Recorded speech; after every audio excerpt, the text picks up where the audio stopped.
preaching rapture and disappearing, and it's known, it's written, that the righteous shall inherit the kingdom of God, the earth, and the wicked shall be shaken out. They charged Jesus with sedition. Didn't they do that? They said he was against Caesar. They said he was discriminating because he told his disciples, go not the way of the Gentiles, but rather go through the lost sheep. He discriminated. Don't go near the Gentiles, go through the lost sheep. Go through the oppressed.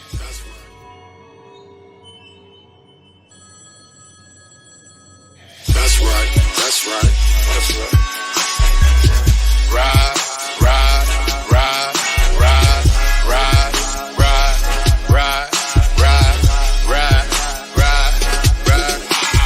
Literally vibe when you see me ride. Don't you see me switching lanes? Bitch ass niggas switch sides. Don't hate the riders. Hate the game. Don't hate the riders. Don't hate the riders. Don't hate the riders. Don't hate me, man. Don't hate ass niggas switching sides. Don't you see me switching lanes? Let me vibe when you see me ride. Don't you see me switching lanes? Bitch ass niggas switch sides. Don't hate the riders. Hate the game. Don't hate the riders. Don't hate the riders. Don't hate the riders. Don't hate me, man. Don't hate ass niggas switch sides. Don't you see me switching lanes? This king shit, fuck change, man. Give me gold bars and gold crowns. If a pimp suck these hoes down, housewives turn porn star. These hoes go too far. I'm guru, this gangsta. St. Louis. It's the Spirit of God. See, the Spirit of God is omnipotent, and it works on you. It'll work on your ass, and I can be far, far away, because it's considered conscience, you know. Ain't nothing fell in my conscience.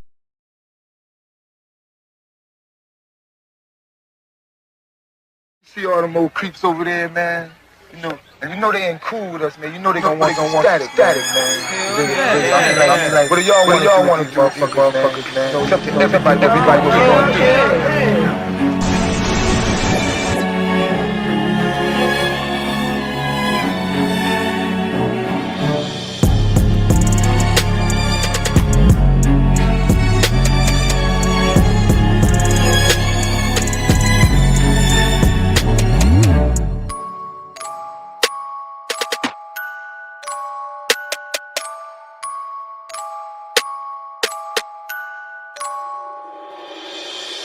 This is a journey into sound.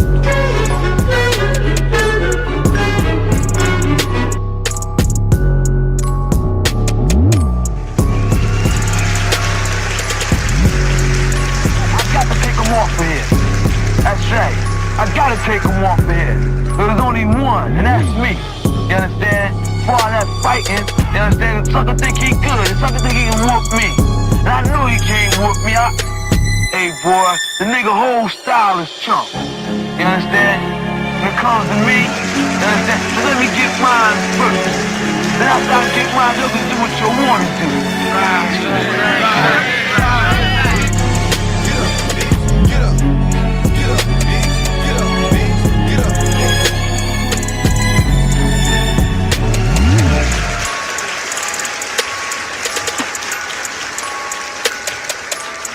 I got to take him off of here. That's right. I gotta take him off of here. There's only one, and that's me. You understand? For all that fighting, you understand? The sucker think he good. The sucker think he can whoop me. And I know he can't whoop me. Hey boy, the nigga whole style is chump. You understand? When it comes to me, you understand? So let me get mine first. Then after I get mine, you can do what you want to do.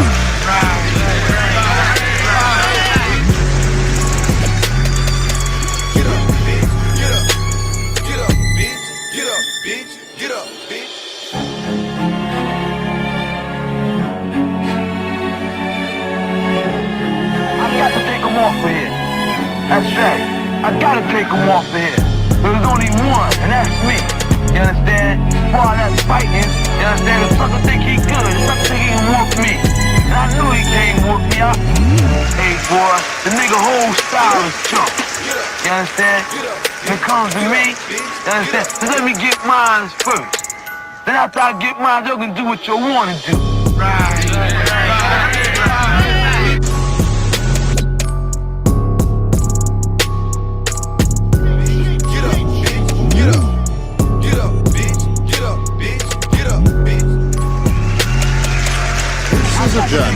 into sound. That's right. I gotta take him off of here. There's only one, and that's me. You understand? For all that fighting, you understand? The sucker think he good. The sucker think he can whoop me. And I knew he can't whoop me. Hey boy, the nigga whole style is chump. You understand? When it comes to me, you understand? So let me get mine first. Then after I get mine, you can do what you want to do.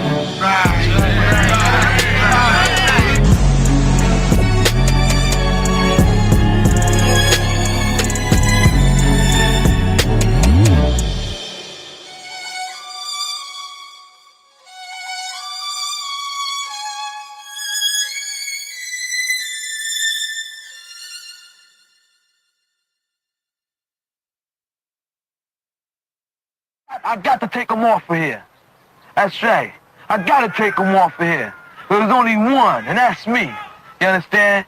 For all that fighting, you understand? The sucker think he good. The sucker think he can whoop me. And I knew he can't whoop me. Hey boy, the nigga whole style is chump. You understand? When it comes to me, you understand? So let me get mine first. Then after I get mine, you can do what you want to do. This is a journey into sound.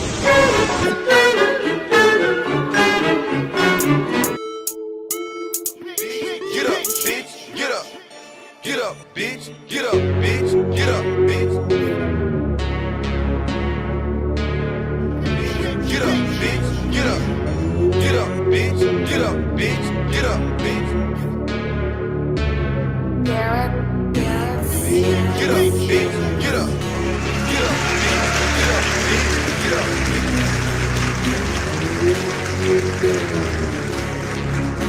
I got to take him off of here. That's right. I gotta take him off of here. There's only one, and that's me. You understand? For all that fighting, you understand? The sucker think he good. The sucker think he can whoop me. And I knew he can't whoop me. Hey boy, the nigga whole style is chump. You understand? When it comes to me, you understand? So let me get mine first. Then after I get mine, you can do what you want to do.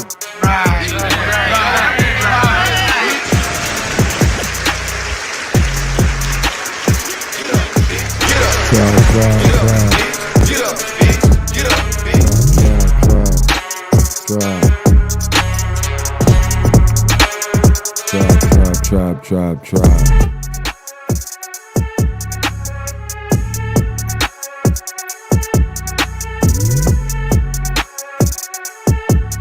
I got to take him off of here. That's right. I gotta take him off of here. There's only one, and that's me. You understand? For all that fighting, you understand? The sucker think he good. The sucker think he can whoop me. And I knew he can't whoop me. Hey boy, the nigga whole style is chump. You understand? When it comes to me, you understand? So let me get mine first. Then after I get mine, you can do what you want to do. Get up, bitch. Get up.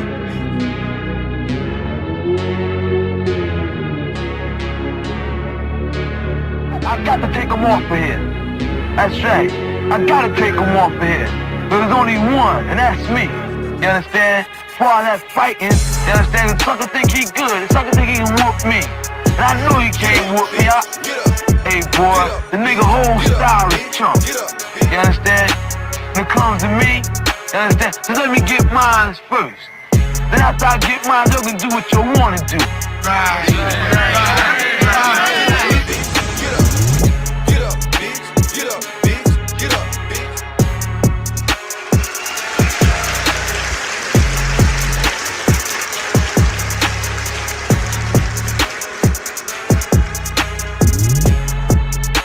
This is a journey into sound.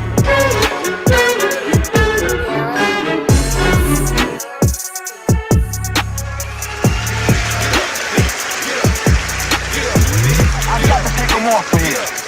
That's right. I gotta take him off of here. There's only one, and that's me. You understand? For all that fighting, you understand? The sucker think he good. The sucker think he can whoop me. And I knew he can't whoop me. Hey boy, the nigga whole style is chump. You understand? When it comes to me, you understand? So let me get mine first. Then after I get mine, you can do what you want to do. Les recomiendo Grammarly. Por si no lo conocen, Grammarly es una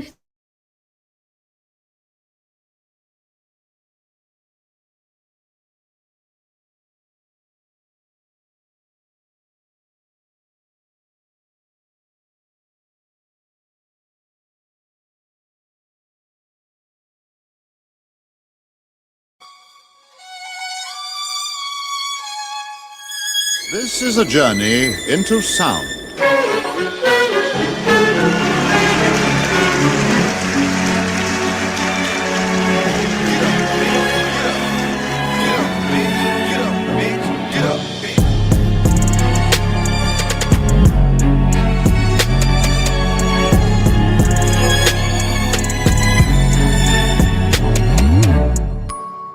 I got to take them off of here. That's right. I gotta take them off of here. There's only one, and that's me. You understand? For all that fighting, you understand? The sucker think he good. The sucker think he can whoop me. And I know he can't whoop me. Hey, boy, the nigga whole style is chump. You understand? When it comes to me, you understand? So let me get mine first. Then after I get mine, you can do what you want to do. Right.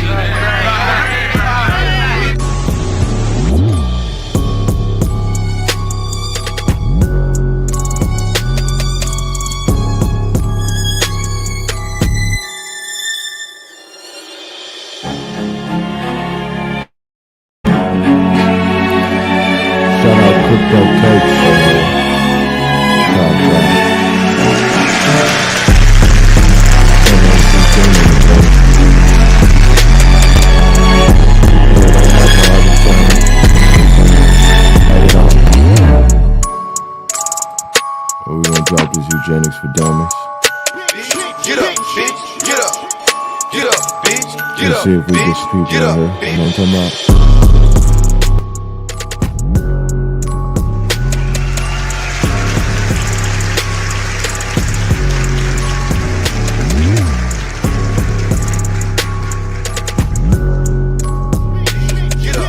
I gotta take them off of here. That's right. I gotta take them off of here. There's only one, and that's me. You understand? For all that fighting, you understand? The sucker think he good. The sucker think he can whoop me. And I know he can't whoop me. Hey, boy, the nigga whole style is chump. You understand? When it comes to me, you understand? So let me get mine first. Then after I get mine, you can do what you want to do.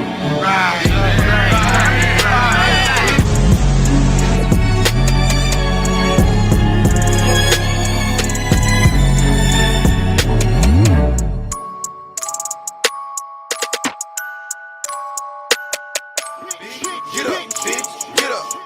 Get up, bitch. Get up, bitch. Get up, bitch.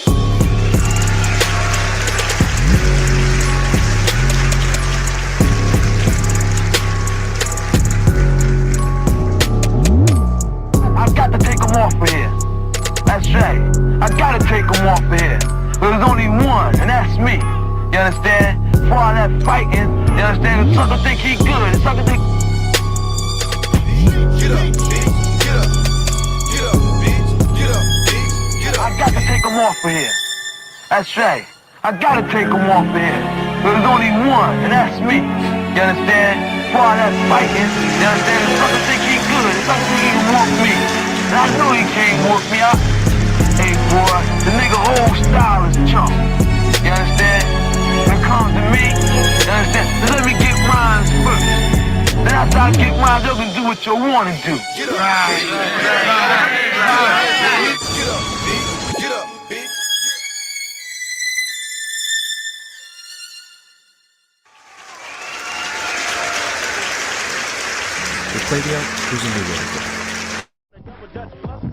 Not even how you thought. Niggas, check-up time. Time to pay the piper. Well, you don't have to, huh? You got rights to believe however you want to, huh? There's only one God. There's only one blood covenant book that's floating around here of God Almighty. Not a covenant of a man would make house niggas, Ku Klux Klan members, and everyone to feel like they can just shuffle their ass foot about getting about the business I'm talking about. Bettina Sugar? Yes. Django, isn't a slave. Django is a free man, you understand? You can't treat him like any of the other niggas around here, because he ain't like any of the other niggas around here. You got it?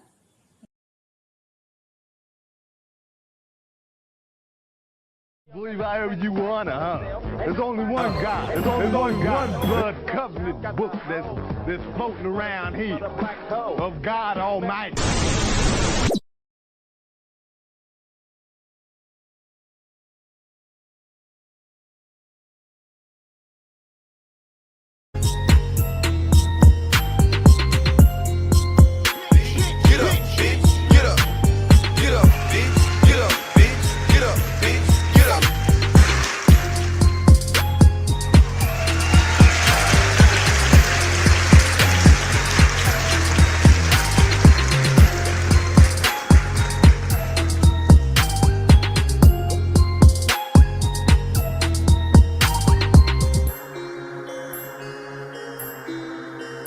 I got to take him off of here.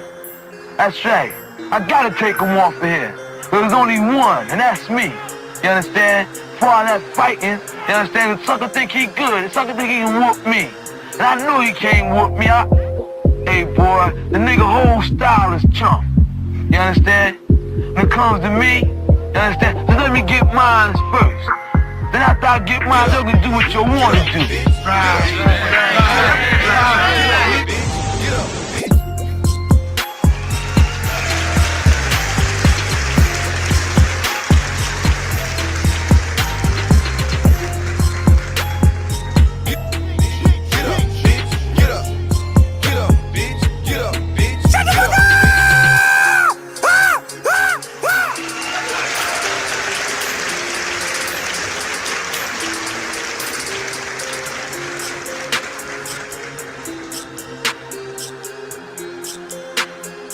I got to take him off of here.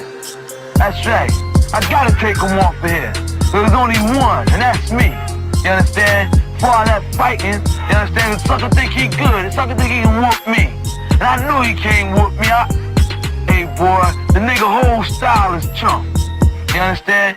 When it comes to me, you understand? Just let me get mine first. Then after I get mine, you can do what you want to do. Right.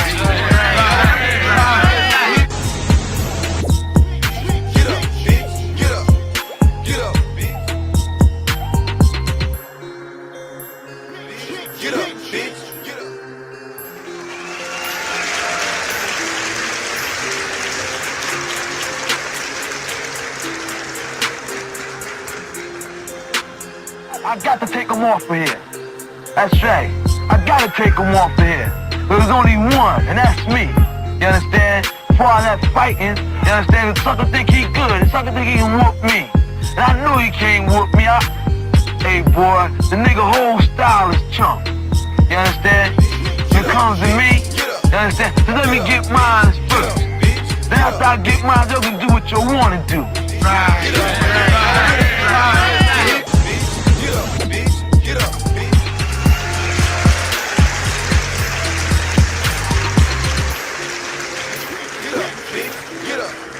Get up, bitch. Get up, bitch. We got Sap on the track.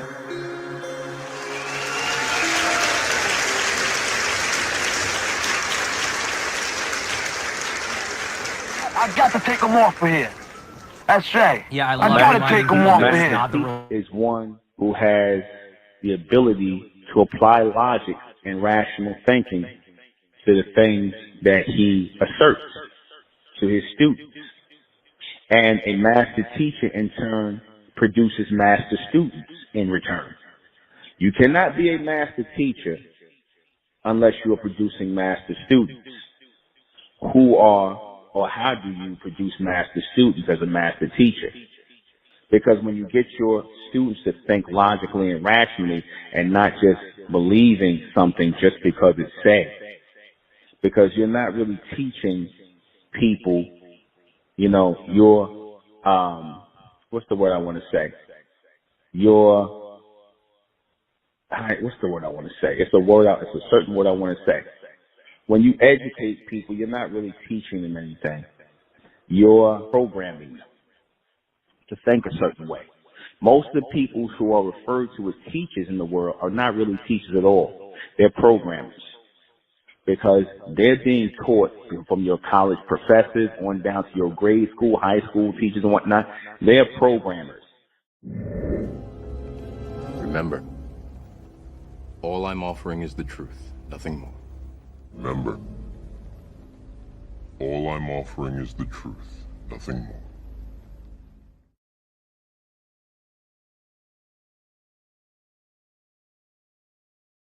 I got to take him off of here. That's right. I got to take him off of here. There's only one, and that's me. You understand?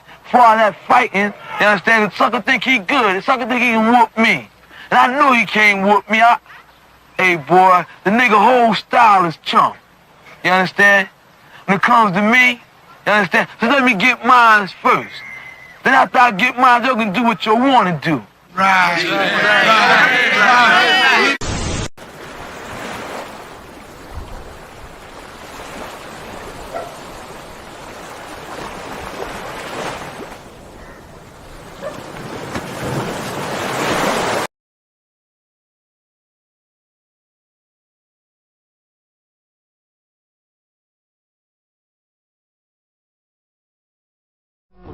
It is no longer you who live, but Christ who lives in you. Well, I know you want to put Christ in a little box. Like you formed Christ up brought his ass up from the earth and breathed life into him. Nah, I'm God, motherfucker, and I'm not who you thought I was, motherfucker.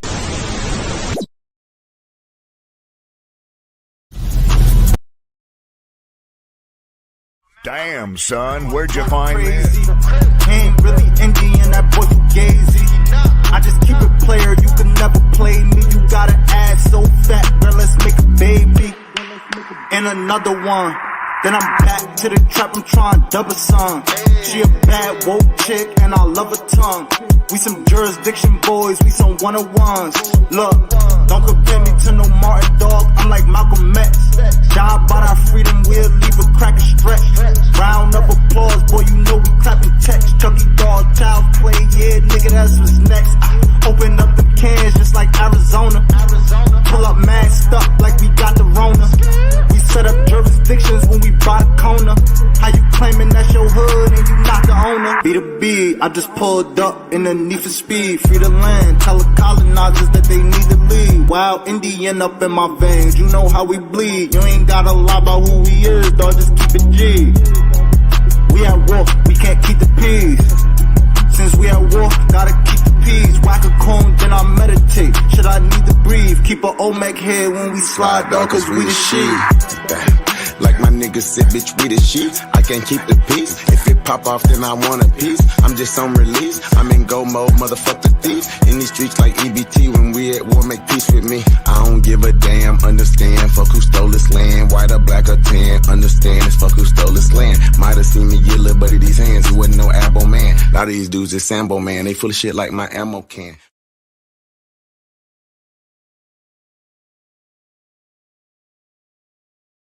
Just me and you, motherfucker. Just me and you. I put trademarks around your fucking eyes.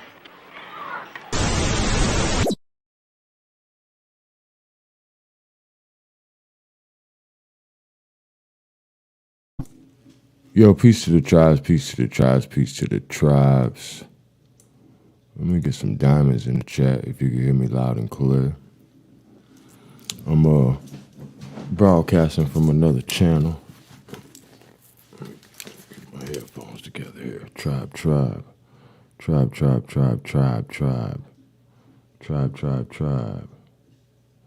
Let me know you hear me loud and clear, loud and clear, loud and clear. Yeah.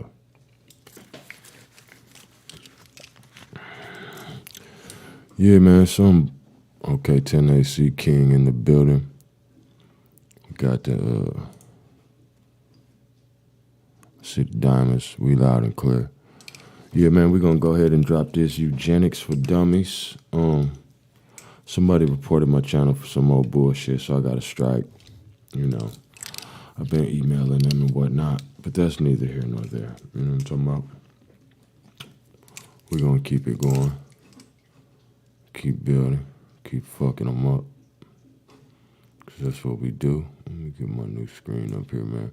All they did was make me go harder. Press 1. The 1 is for 1 because we already won. You see, I got my skull and crossbones shit up there. I'm on some bullshit, you know what I'm saying? So, my goal is to just run it up over here. Let me start this camera. And we're gonna get into this this build. I was really thinking about maybe just bucking and doing just non-stop motherfucking live stream marathon until I got this bitch to 1K. Press 1. You know what I'm talking about? So, well, yeah, you see, I just been making all more fly shit. You know what I'm saying? They just fucking it up for they self. Press 1. Go ahead, hate, nigga. You know what I'm talking about? You can't stop shit. So let's get to it, man. Let's start this off. Man.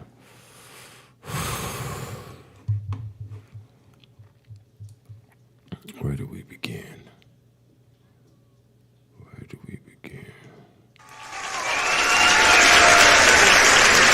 We'd have to go back to nature. The scientist Francis Galton, a cousin of Charles Darwin's, believed we could breed better Britons. Galton found his inspiration in the Basset Hound Club Rules and Stud Book. Come on. He read that each individual puppy inherited its unique set of splodges and colours from its parents. Galton came to the conclusion that our genetic inheritance also dictated our fate, and that nothing could alter it. Not upbringing, not education. According to Galton, the poorest classes had little or no civic worth or value and no chance of getting better, so they should be discouraged from breeding. Criminals should be segregated and forbidden from reproducing, but the upper and middle classes, brimming with vigor and intelligence and virtue, should be encouraged to have as many children as possible. For Galton, human equality was meaningless. The ravings of a lone eccentric. Absolutely not. This was an age of science, and Galton was a scientific superstar. Cabinet ministers, bishops, and influential writers, many of them on the left, thought he was the man who could save Britain with his new science of human advancement, eugenics. George Bernard Shaw, the playwright and Britain's leading public intellectual of the time, said that nothing short of a eugenic religion would save Britain from moral decline. We must never hesitate, he went on, to carry out the negative aspect of eugenics with considerable zest, both on the scaffold and on the battlefield. And these ideas went international. Scandinavians and Americans carried Galton's ideas back with them. So did Germans, who formed the Racial Hygiene Society. From the Basset Hound Stud Book to Auschwitz in not many bounds. Francis Galton's eugenics was among modern Britain's more doubtful exports.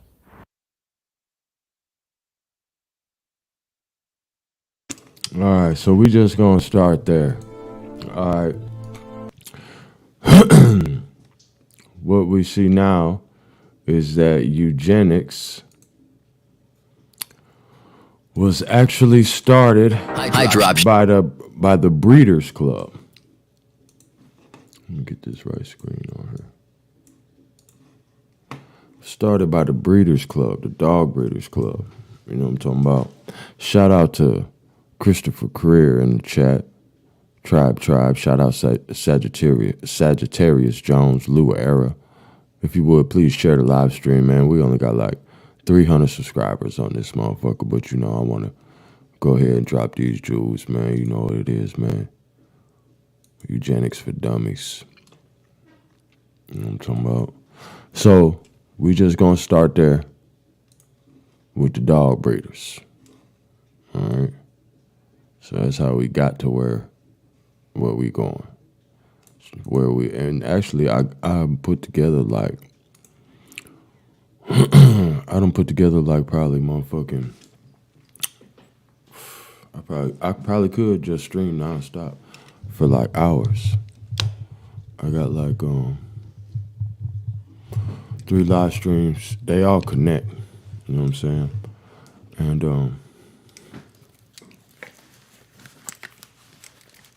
I just been studied up. But, you know, as always, I'm gonna give y'all the cream of the crop. And as we go through, it's only a few videos that's gonna, you know, give you all the fire you need to cook a motherfucker with. And I'll kind of add on as we view it. But most of it is, I mean, it's gonna speak volumes. And it's gonna Hello, I'm hold on, and it's gonna connect the dots. So if you just not tuned in, share the live stream. And if you want the niggas to hate on me, Shut the fuck up! Get up, bitch. Get up. Get up, bitch. Get up, bitch. Get up, bitch. Yeah, actually, man, we need that thing. Let's get this song going, man. We don't want to be listening to these boring motherfuckers, man. We need a little background music. You know what I'm saying? We're going to keep it lit over here. We're going to keep it lit, you know what I'm saying? Let's see what we got, man. What we got for him. What we got for him? Press 1, man. We already won. We ain't even got started. Oh, yeah. We got the next live stream already lined up, though. It's called Guess Who's Coming to Dinner. So if you're not subscribed to the channel, make sure you do subscribe so you can get the notification on that. I might be dropping that later today. I really plan on dropping it later today. That's my intentions, because I want to connect some dots while I got all this stuff in my head. And we're going to get to it, man. Let me see what I got here to hold y'all over, man. Let me see what I got. We ain't gonna be doing all that. We're gonna get straight to it.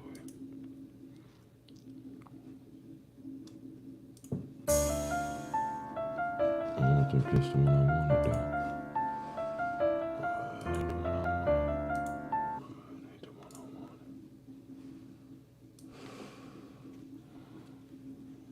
Where the other one, man? Not that this channel even monetized or anything. That bitch ass nigga copyright strike me. I ain't forget, motherfucker. Let me see what else we got. Where the other one at, man? A little more smooth anyway. Where is that, man? Let's get it.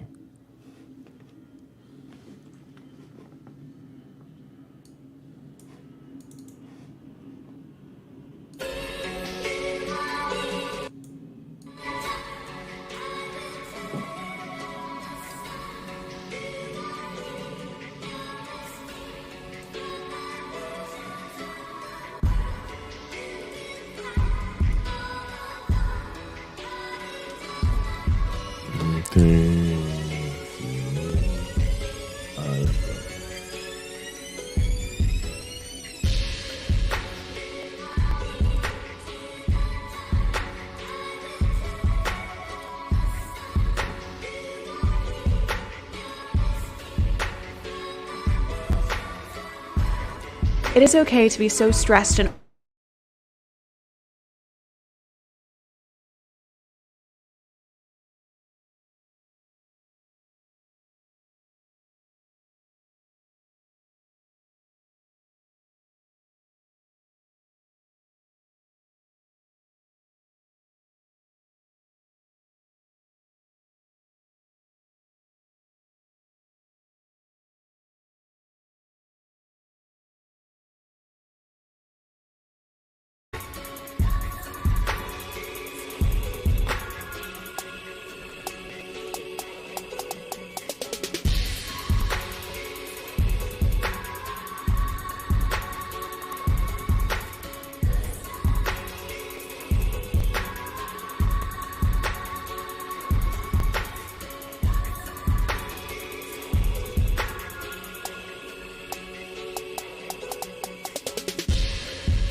Now, our Francis Galton, a jack of all trades. And that's a really apt description for him because the man did a lot of different things in his life, not to mention grow some really super impressive sideburns. He was a famous African explorer and published a few books on the subject that were quite successful. He developed the first weather maps, and if you look at the date, notice this is 1861. The amount of work that would have to go in to cover the continent of Europe was pretty astonishing.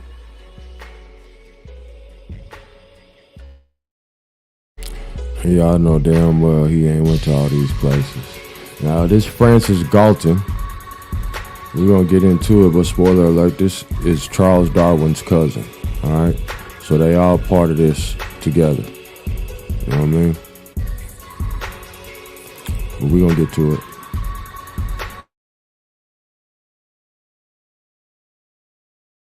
Every person had a unique fingerprint. But know this, everything Francis Galton did paled in comparison to what his half-cousin unleashed on the world. Yes, Francis Galton and Charles Darwin were half-cousins. They shared a grandfather, in fact, who was a pretty famous guy in his own right. He was a very well-known doctor. Get up, bitch! Get up, bitch!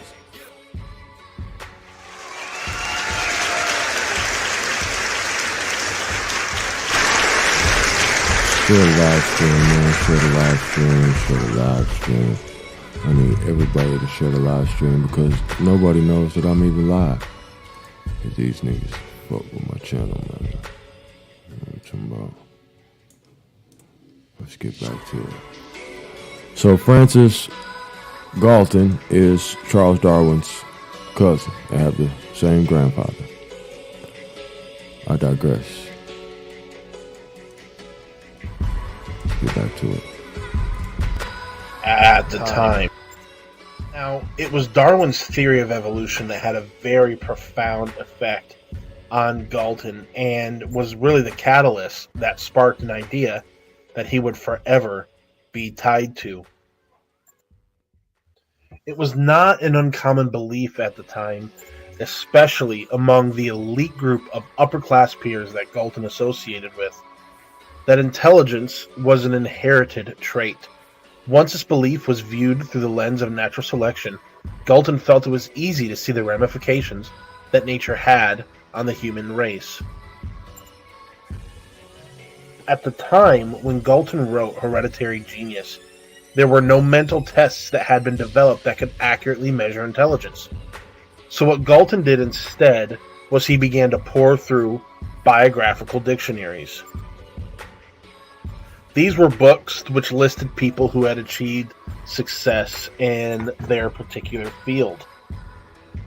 Now, Galton would take the biographical dictionaries and he would cross-reference it with population data. This gave him what he called the rate of eminence, and he figured out that about 1 in 4,000 people rose to the top of intellectual society, so to speak, and were successful at what their chosen field was. Now, as he got a closer look at these biographical dictionaries, he noticed that about 10% of the people had a family member who was also in a biographical dictionary. It's not hard to see that this ratio is much higher than, of 10% is much higher than 1 in 4,000. So following that reason, smart families had a much higher rate of eminence than the rest of the population. Unfortunately, this was just the beginning of Galton completely ignoring the vital role that environment can and does play in situations such as this. The thought that the wealth and class status that these people in these biographical dictionaries had afforded them the time and the opportunity to study at the best schools seemed to be an unimportant factor to Galton. In fact, he argued that environmental factors were irrelevant, and that an enriched environment could not overcome limited and natural ability. I have a quote. Opportunity is more widely spread in America than with us, and the education of their middle and lower classes far more advanced. But for all that, America certainly does not beat us in world-class works of literature, philosophy, or art. Looking at this quote, it's very easy to see the subjective point of view that Galton had. He took everything that a country did in these three areas and completely dismissed it because he basically disagreed with it. Please allow me a moment to defend Francis Galton. I understand it may not be easy after reading that last quote, but I don't want to be too harsh on the man. I think it would be easy to criticize him for his narrow-mindedness and theory of evolution. This handsome-looking devil, but not everyone was satisfied with Galton's findings. This handsome-looking devil is Alphonse de Candolle, and he noticed Galton's unwillingness to look at the importance of environmental factors on intelligence. So Candolle launched his own study and found that many environmental factors actually did play a role. Shut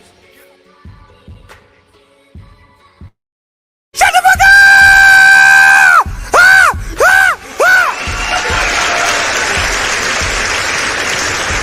Hey man, he over here taping for this goddamn Krampus, man. I got to take him off of here. I got to. There's gonna be one. You know I got to take him off of here. That's right. I got to take him off of here. There's only one, and that's me. You understand? For all that fighting, you understand? The sucker think he good. The sucker think he can whoop me. And I know he can't whoop me. Hey boy, the nigga whole style is chump. You understand? When it comes to me, you understand? So let me get mine first. And after I get mine, you can do what you want to do. Galton created the term eugenics. That word comes from the Greek eu, which means good or well in genos, meaning stock. The term eugenics means well-born. Simply stated, eugenics is a focus of enhancing humanity through a specified breeding program. In modern society, the term eugenics has a negative connotation that carries with it the weight of the atrocities that were perpetrated in its name, and deservedly so. Here's some propaganda from Nazi Germany in World War II that discussed their eugenics program. Now, what's very interesting here is that you have a monkey on one side, all right,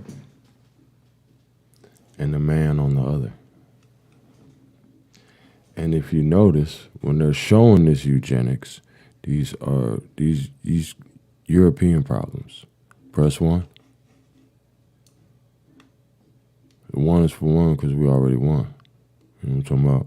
And we Hawkin above it all. Where this shit at, man? Where my fly shit at? Oh, fly shit, man. Oh, fly shit.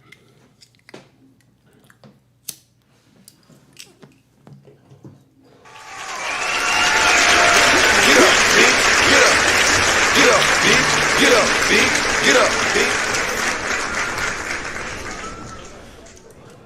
This is an example of negative eugenics. Now here you see negative eugenics, the desire or attempt to halt the reproduction of those with real or perceived genetic defects, was the foundational belief of people such as Adolf Hitler and Margaret Sanger. All right. So shout out to my brother Aboriginal Tony. He's been going that hard on these motherfucking Nazis. Press 1. Negative eugenics is a desire or intent to halt the reproduction of those with real or perceived genetic defects. And these were the foundational beliefs of people such as Adolf Hitler and Margaret Sanger. Galton was a proponent for positive eugenics. He thought it was important to encourage intelligent and talented people to marry and reproduce. Eventually, this would enhance the intelligence of human beings and allow them to reach their highest potential. Galton founded the Eugenics Society, a journal on the study of eugenics, and spent the rest of his life promoting a world with the eugenics. Let's just take a moment to read this. It's a eugenics certificate. Says this guarantees that I have examined the sender of this card and find a perfect physical and mental balance and unusually strong eugenic love possibilities, well fitted to promote the happiness and future welfare of the race. All right, and not only am I gonna break this down to where you could goddamn feed it to a baby, to where everything it's all gonna make sense by the time we done with this, by the time we finish with this video. So even though, you know, it's gonna have a late starting point because I wanted to get some people in here and, you know, try to get the opportunity for some people to share the live stream and shit, because we dropping jewels. Motherfuckers hacked the other channel, you know what I'm saying? Basically, motherfuckers was mad because they couldn't get the goddamn live shut down, you know what I'm saying? So they went snitching, telling some motherfucking lies and shit like they do. You know what I'm talking about? So, you know. Get up, bitch. Get up. Get up, bitch. Get up, bitch. Get up, bitch. We gonna keep it live. I got to take them off of here. That's right. I got to take them off of here. There's only one, and that's me. You understand? For all that fighting, you understand? The sucker think he good. The sucker think he can whoop me. And I knew he can't whoop me.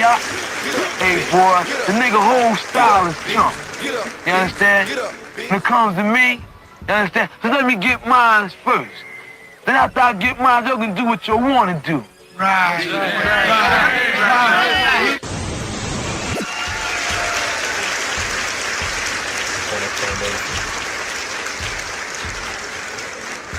In order to accomplish his goal of a eugenic society, Galton knew that he would need to measure the intelligence of as many people as possible. This led him to create the anthropometric laboratory. It was here where he took basic physical measurements as well as sensory and motor measurements. Galton argued that intelligence was tied to neural efficiency and sensory ability.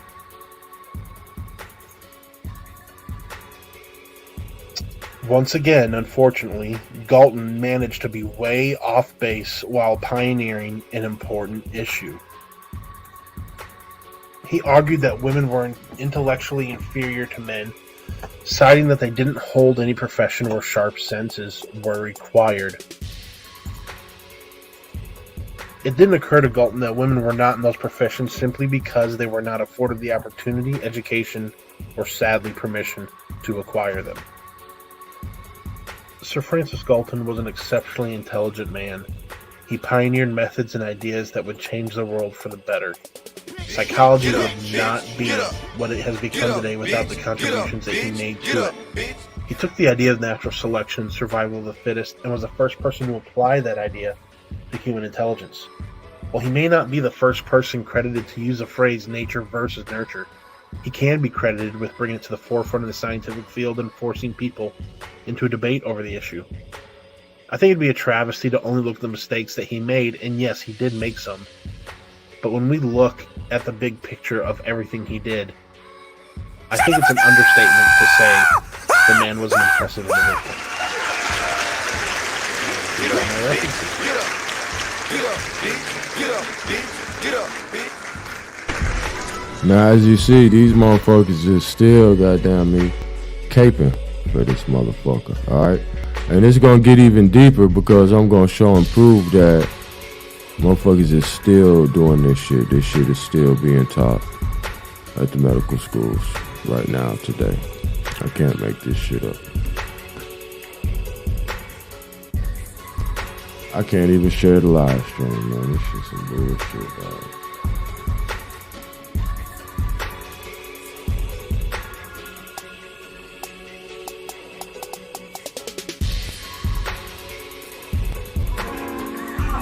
Hotjar helps you find out what people really think about your website. So whether you own a small business selling customized dog costumes from Get the fuck out of here, man. What the fuck? They be violating the stream. Press 1. Shut the fuck up! Get up, bitch. Get up, bitch. Get up, bitch. I gotta take them out of here. Alright, video 3. I got to take them off of here. That's right. I got to take them off of here. There's only one, and that's me. You understand? before all that fighting, you understand? The sucker think he good. The sucker think he can whoop me. And I know he can't whoop me. Hey, boy, the nigga whole style is chump. You understand? When it comes to me, you understand? So let me get mine first. Then after I get mine, let me do what you want to do.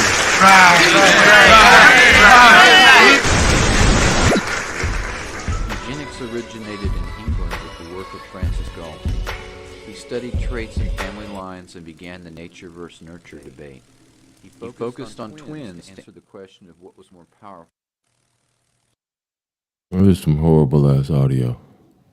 Let's see what. Eugenics originated in England with the work of Francis Galton. Now, so this started way in England, you know what I'm saying? So yes, it is a German thing as well, and we'll get into that as we progress into this research, I guess you could say, this live presentation. This motherfucker looked like one of the Littles. I don't know if y'all even remember that show. Get up, bitch. Get up. Get up, bitch. Get up, bitch. Get up, bitch. He studied traits in family lines and began the nature versus nurture debate. He focused on twins to answer the question of what was more powerful, heredity or environment. He proposed positive eugenics, encouraging the reproduction of eminent men and their families, whose accomplishments he had tied to the progress of civilization. He cautioned against drawing premature and harmful conclusions from his work, but like his cousin, Charles Darwin, his work was used as justification for some of the greatest crimes in history. Negative eugenics is the application of means to discourage the breeding of the unfit, including anti-race mixing marriage laws, segregation. Hold on one second here. Let's get this right.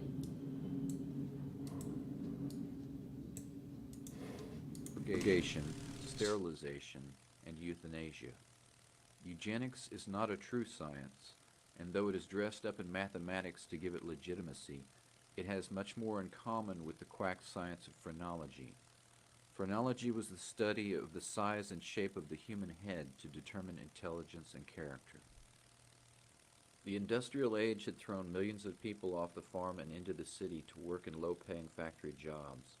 The sheer scale of the problems of mental illness, alcoholism, and crime seemed overwhelming. Added to this, millions of Eastern Europeans and Italians came to America and made the native population uneasy. Italians came to America and made the native population uneasy. Alcoholism and crime seemed overwhelming. Added to this, millions of Eastern Europeans and Italians came to America and made the native population uneasy. They were viewed as bad stock compared to the more Nordic types that had made up earlier waves of immigration from Western Europe. Suggestions for solving these problems took the form of negative eugenics. However, the eugenics movement's leaders were smart enough to realize that America was not prepared for euthanasia. The eugenics movement. Let's take a little moment. Because I know some niggas pretending like they know what euthanasia means, but they don't. It means good death. But you know what we doing over here at House School? Dropping them jewels. Euthanasia, a gentle and easy death. An easy death. From you, good, and Thanatos, death. And it says, see, Theanatology, like Thanos, you know, god of time or whatever. Scientific study of death, 1837, all right? It's been going on for a little hot spell here, as they would say. But I digress. Let's get out of that. It took shape in America with the founding Eugenics Recording Office at Cold Spring Harbor Laboratory. Eugenics Recording Office at Cold Spring Harbor Laboratory in 19.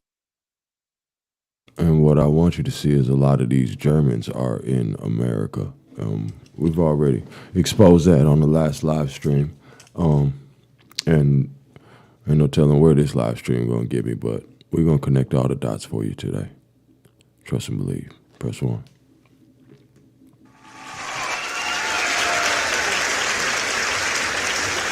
Get up, bitch. Get up. Get up, bitch. Get up, bitch. Get up, bitch.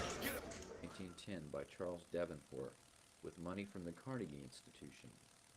The ERO compiled millions of files on ordinary Americans. The adherents of eugenics included some of the most influential doctors and scientists of the era, including Alexander Graham Bell, Luther Burbank, W.M. Kellogg, David Starr Jordan, the president of Stanford University, William Welch of Johns Hopkins University. Professors at Harvard, Columbia, Yale, and other universities taught 375 courses on eugenics. Yale and other universities, 375 courses on eugenics. All right. So that's why you got all these niggas disagreeing with you. Oh, well, the scientist said the scientist is a fucking eugenicist. He's a motherfucking goddamn swashbuckler. I got to try to say it in a way the goddamn bots can't translate. Press 1.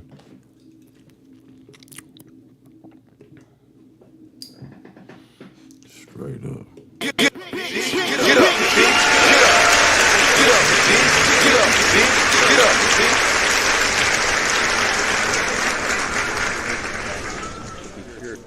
Starr Jordan, president of Stanford University, William Welch of Johns Hopkins University. Professors at Harvard, Columbia, Yale, and other universities taught 375 courses on eugenics. The hypothesis that mental illness, crime, and poverty were inherited factors and could be cured through negative eugenics had been by the 1920s accepted by American society as fact. Contests for fitter families were common at state fairs, and eugenics publications and ideas were widespread. This could not have been possible without the hard work of many eminent men and the application of large amounts of money. The great fortunes of the Carnegie Institution, the Rockefeller Foundation, Harriman family, Ford Foundation, and others funded the ERO, the American Eugenics Society, the American Eugenics Party, and others. So you had a whole American Eugenics Party. You know what I'm talking about? Get up, bitch. Get up. Get up, bitch. Get up, bitch. Get up, bitch. Yeah. They're having a party. Actively American Eugenics Party and Carnegie Institution, the Rockefeller Foundation, Harriman family, Ford Foundation, and others funded the ERO, the American Eugenics Society, the American Eugenics Party, and others. The American Eugenics movement actively encouraged foreign countries to participate, concentrating most heavily on Germany. The opening address of the Second International Congress of Eugenics in 1921 was repeated in German. Only 3,000 people had been forcibly sterilized by the time the famous case of Buck v. Bell reached the Supreme Court. Carrie Buck was a 17-year-old girl who had become pregnant out of wedlock in 1920s Virginia. She was ostracized by her community, and her baby, Vivian Buck, was reported to the ERO as appearing not normal. Carrie and her mother's files were examined. Both had previously been classified as morons, and court proceedings were begun to have Carrie forcibly sterilized without examination. Supreme Court Justice Oliver Wendell Holmes delivered the famous verdict of the court in 1927. It is better for all the world if instead of waiting to execute degenerate offspring for crime or let them starve for their imbecility, society can prevent those who are manifestly unfit for continuing their kind. The principle that sustains compulsory vaccination is broad enough to cover in a plot to pass the Foster family's son, full of lies. Alright, man. These motherfuckers is goddamn blind.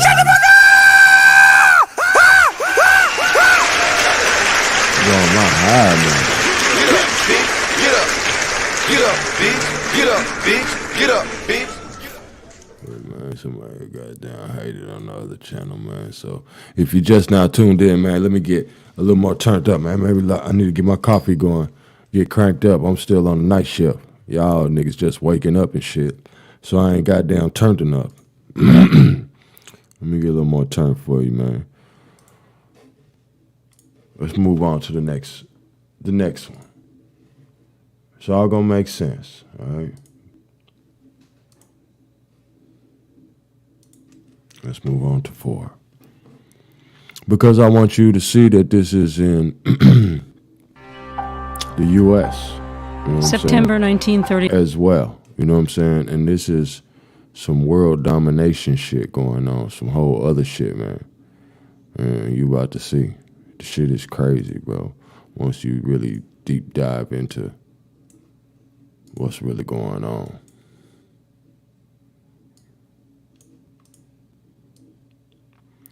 Let's get to it, man. Nazi Germany invaded Poland, and for more than 5 years brought terror to much of Europe with its ideology of a master race.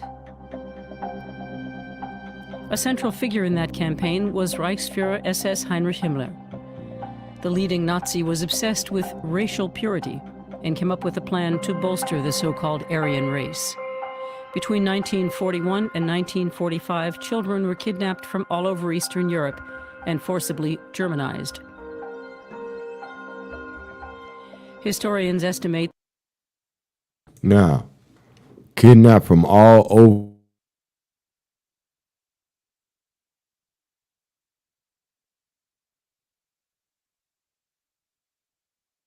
All right.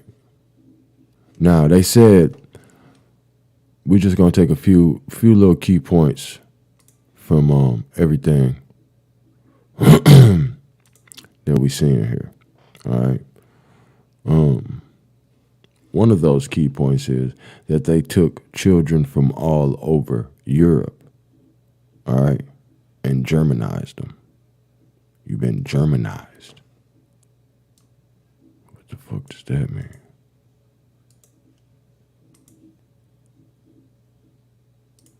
You've been Germanized. They Germanizing motherfuckers out here.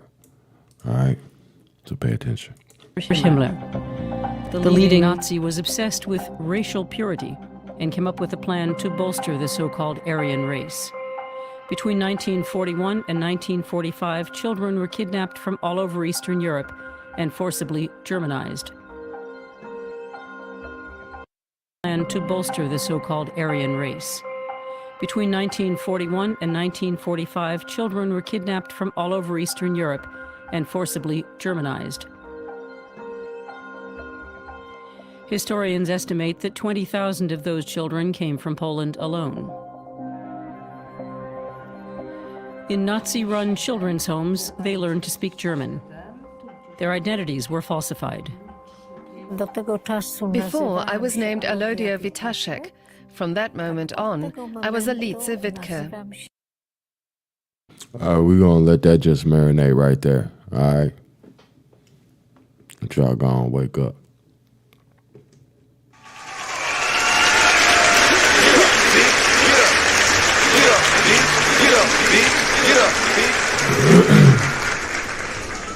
Now, y'all hear this shit, all right? And these are the same people. You know, we're going to connect all the dots like we do. I don't want to fast forward too far. You know what I'm saying? It's not for everybody.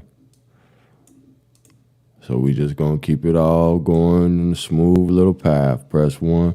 But what I do need you to do is share the live stream because I cannot go live on my other channel. I only have 300 subscribers on this channel. So I'm thinking about going live, goddamn me, until I get to 1,000 subscribers and get this motherfucker monetized. That's just how motivated I am, how hate-proof I am. Press 1.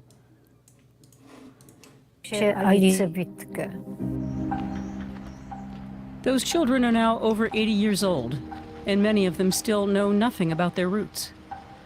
This unease I felt, this kind of back and forth. Before, I was named Alodia Witaszek. From that moment on, I was Alice Wittke.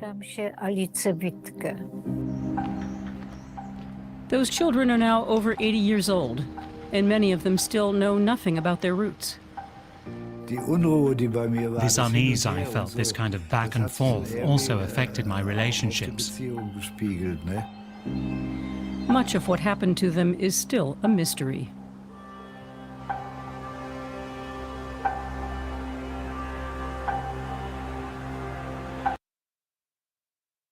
Much of what has happened to them is still a mystery, all right? They 80 years old, they still don't know where they came from, all right? And that only very few children were brought to Germany at all. One account is that they were ethnic Germans, that is, children of German ancestry who lived outside the German Reich, and that only very few children were brought to Germany at all. But Himmler's plan did have a system. As the Reich Commissioner for the Consolidation of German Nationhood, he helped to issue Directive 67-1. It stated, First, all children in formerly Polish orphanages are to be taken and placed in accommodations. After that operation is concluded, children living with Polish foster parents will be examined. The directive was signed by Ulrich Greifeld, Himmler's direct subordinate.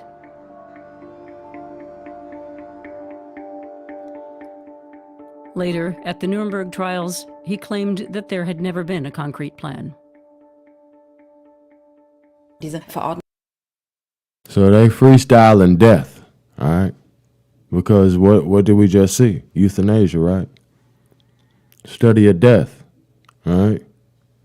And these people been coming over here since the 1800s by the droves, by the shipload. And I'm going to show and prove that. Directive 67-1 went to all high-ranking leaders of the SS and the...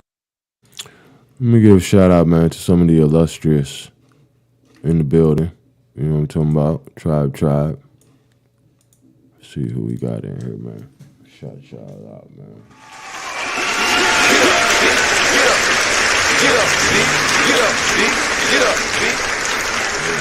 Gotta take him off of here, Tribe. We got, let's see who I got to take him off of here.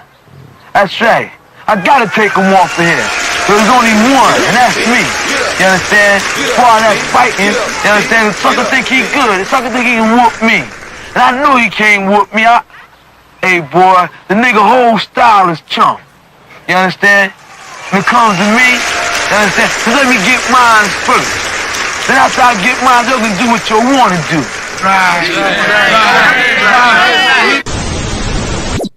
Tribe. We got Quiet Storm in the building, Shamel Thomas in the building, Zoe Hustle, Tribe, B, Tribe. You know we already won. Mama Bear, press 1. We already won. Prosperity.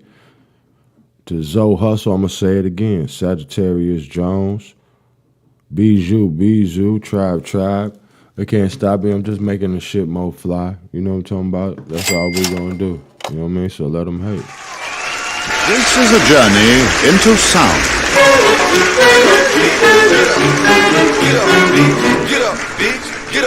police and the corresponding SS leaders concerned with race and settlement policy, so that the SS apparatus would be aware of how it worked. It was a part of a supposedly rational occupation and Germanization policy that was imposed mainly on occupied Poland, but also on other occupied and annexed regions of Europe.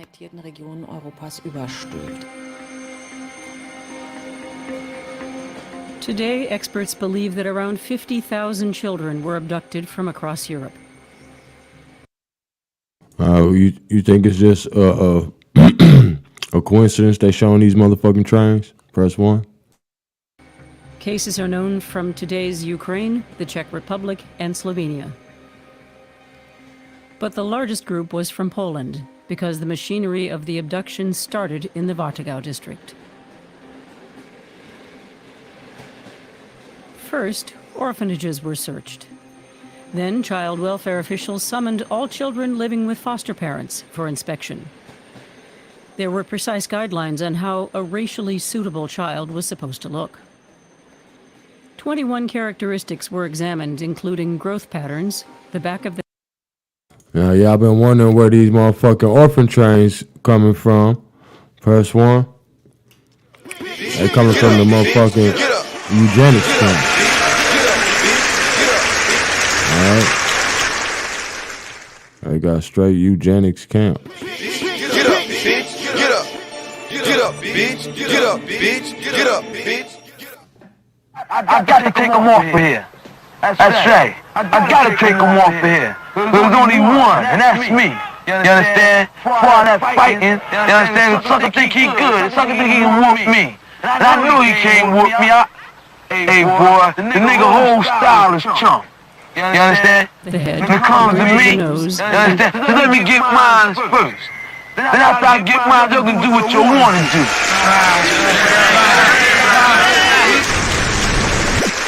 body hair. The officials were looking for so-called Aryan types, classified as pure Nordic, pure Phalian. The scenery of the abduction started in the Vartigau district. A suitable child was precise guidelines on how a racially suitable child was supposed to look. Precise guidelines on how a racially suitable. See, because America is the new Atlantis, all right?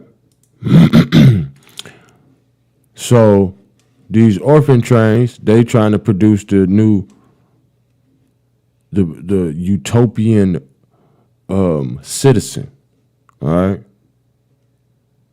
Y'all, we don't put so much together. This, just watch.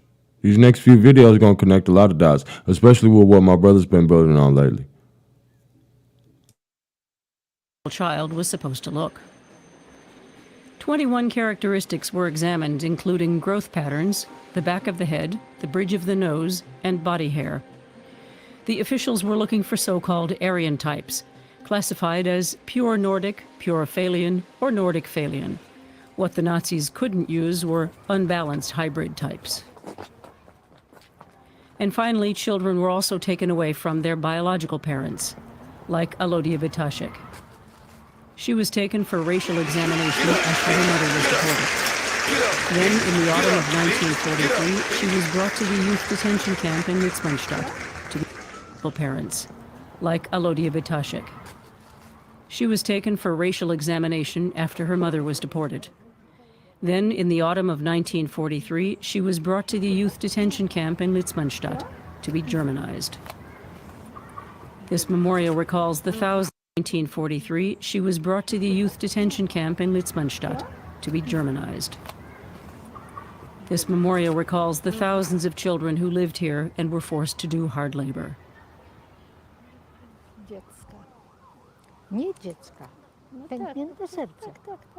Memories come flooding back when Alodia stands here. She was brought to the camp together with her little sister, Daria.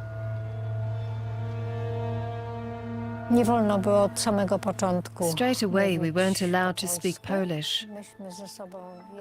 When Alodia stands here. She was brought to the camp together with her little sister, Daria. What is that? Is that like some kind of mold for them to fit through or something? Like, just a naked child right here, man? What the fuck? Yeah, man. This where the orphan trains. This is the motherfucking. This where they loading them up. Press 1.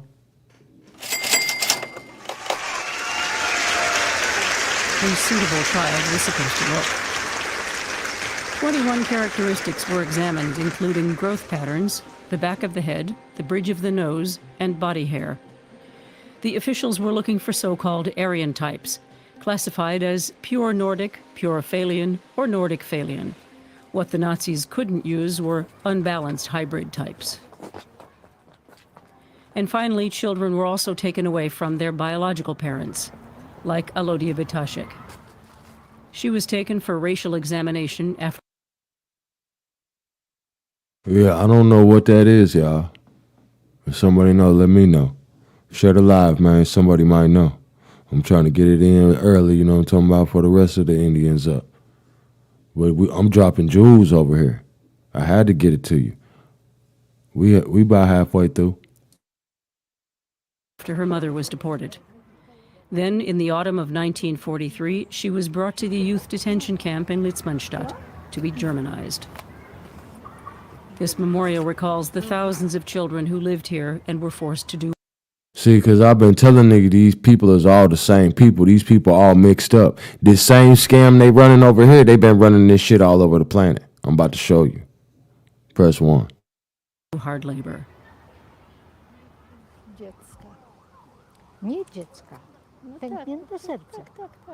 Memories come flooding back when Alodia stands here. She was brought to the camp together with her little sister, Daria.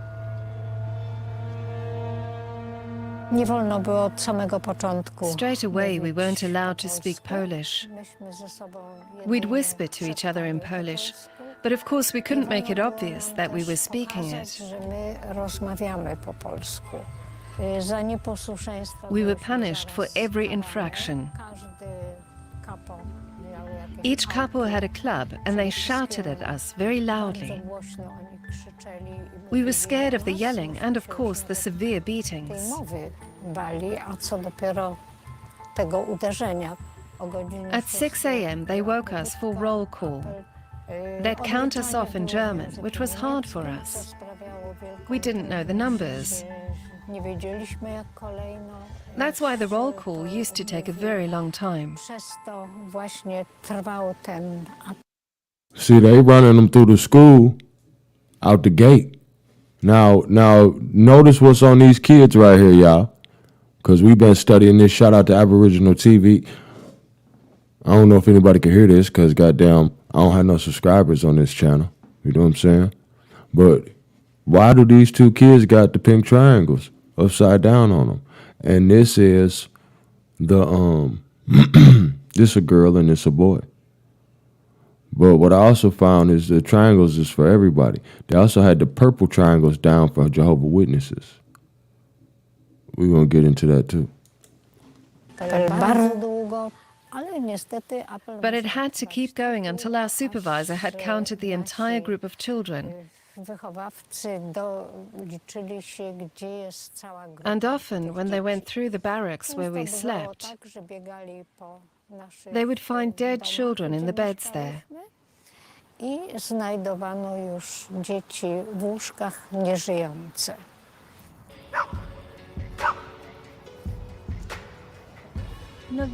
Łódź, then called Litzmannstadt, was the first place where Olodia was sent.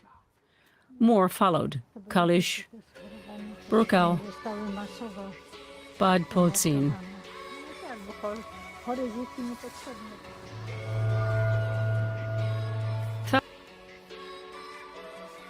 Thousands of children were funneled through these Nazi-run homes.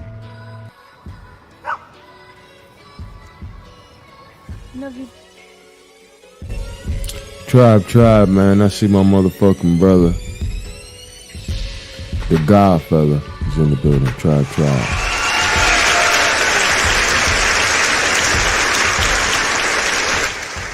This is a journey into sound. Then called Litzmannstadt, was the first place where Olodia was sent. More followed: Kalisz, Bruckau, Bad Polzin.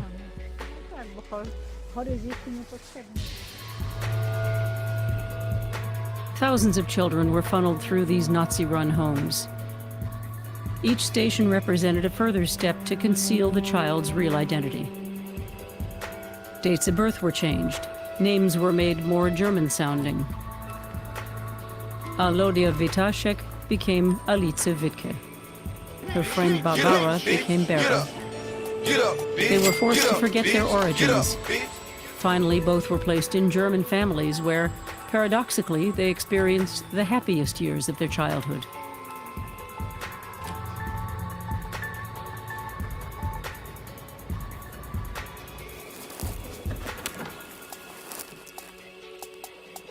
Józef Sova lives in the center of Częstochowa. Even now, he can't accept that his sister, Janina, loves the nation that caused his family so much suffering. These are the letters from Germany, from my sister. She did not want to appear in person in this film or engage with the family's history. That's apparent in her letters. Joseline, when you come to see us, please don't talk about politics or about the war. Love and kisses, Yasha, Anita. All her letters are signed with her Polish and her German name. She's been so Germanized that she even writes in her letters that I shouldn't talk about politics or our history because she's embarrassed. It's too bad. She doesn't want to know anything about Poland or the memory of her family. Get up, bitch! Get up, bitch! I think I made my point with this one. And we gonna fuck them up, like we always do. Over here at Hawk School. I need everybody to share the live stream, man. They don't even know this our motherfucking address. Press 1.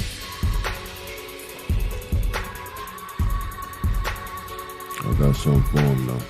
We still dropping these jewels. Eugenics for dummies.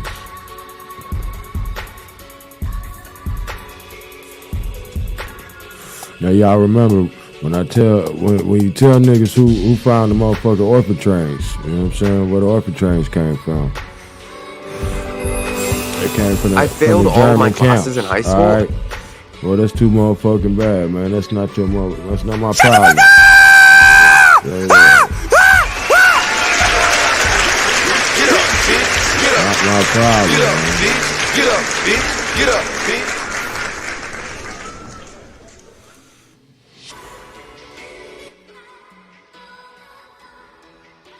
But one that gained traction in the United States. Let me just give you a couple of facts that I know from my own research in this area that's kind of astounding. Around 1900, bills proposing to authorize state agencies to limit reproduction through sterilization were extremely common in the state legislatures. One year when I was doing research for one of my books, I counted that 1 year 600 bills were introduced in state legislatures that proposed in some way to limit reproduction by folks. Now why?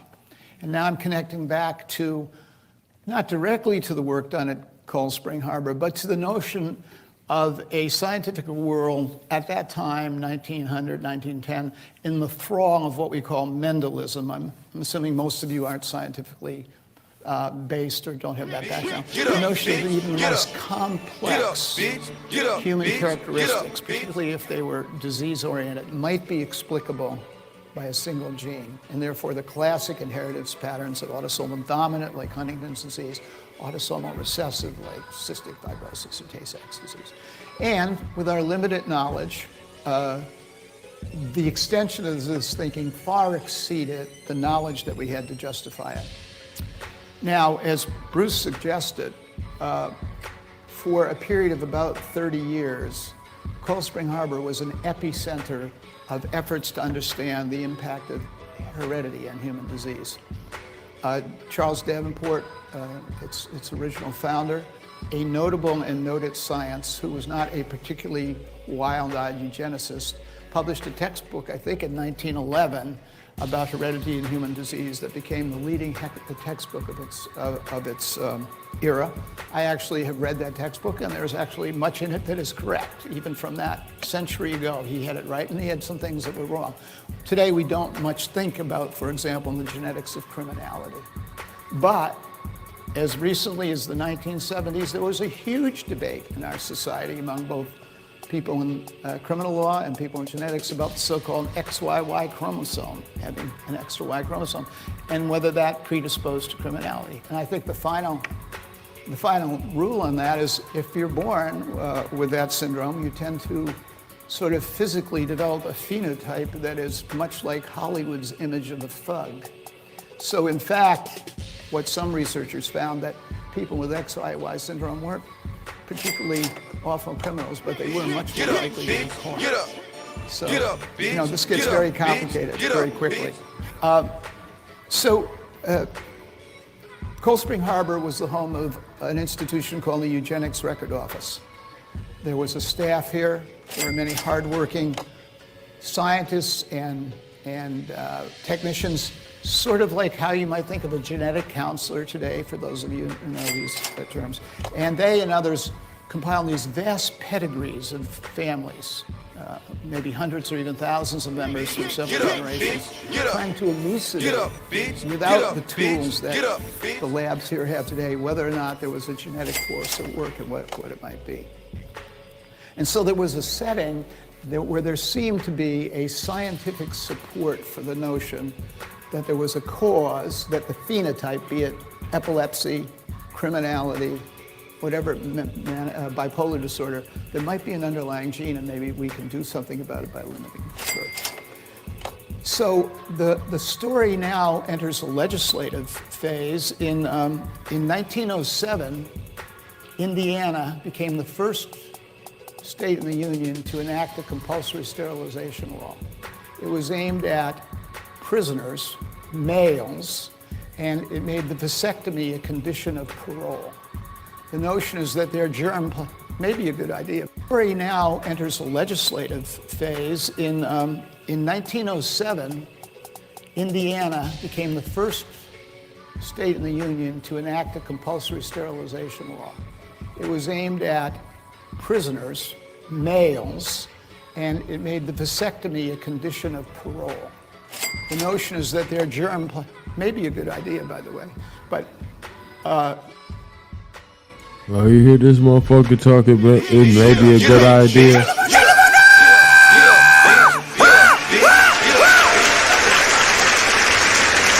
Hey man, I'm over here on my roof and shit now, man. That shit never said shit to me. You know what I'm talking about? Straight up, they should have left me alone. Now I'm gonna cook their ass. I've been up in the kitchen just cooking.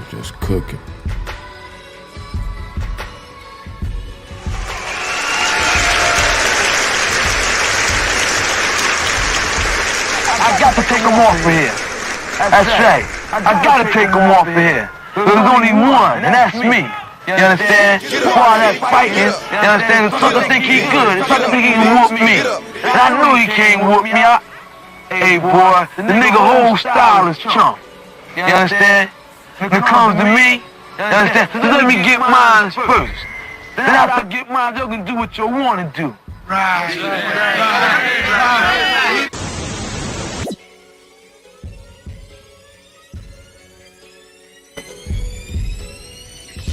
On to the next one.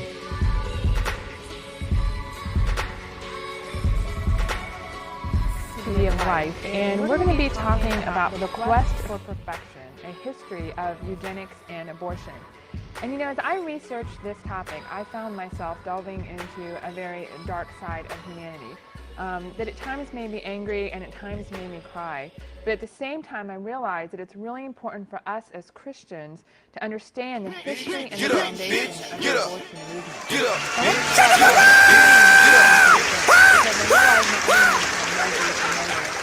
So what is eugenics? So it was a term that was coined in 1883 by Francis Galton, and Galton is considered the father of eugenics. Now, interestingly enough, he is also the cousin of Charles Darwin.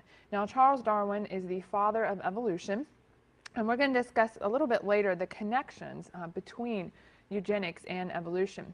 Well, the term "eu" actually means good, and genics means in birth. So it literally means good in birth or well born. It means being born with certain desirable characteristics as defined by a particular society or a group of people. Most people would define it as being healthy or fit, having no defects or disease. The Nazis defined it as light hair and blue eyes. So it would depend on the society to a certain extent. Now, as you can see, eugenics and this Nazi shit is intertwined. All right? And America is all with the fuck shit too. And we about to show and prove. Because that's what we do over here. You know what I'm talking about? I can't believe these niggas straight reported my channel for some more bogus ass shit, man. Straight up, man. These niggas some haters. Press 1. Talk to the house of Israel for a minute, huh? If you're really serious and you're looking for a Christ man, the one who anointed with the Lord, with the Spirit of the Lord to do his will, I'm that nigga. You not stop faking. See all them old creeps over there, man? You know they ain't cool with us, man. You know they gonna want some static, man. Hell yeah. So I mean, like, what do y'all want to do with these motherfuckers, man? You know, it's up to everybody what we gonna do. Hell yeah. believe however you wanna, huh? There's only one God. There's only one blood covenant book that's floating around here of God Almighty.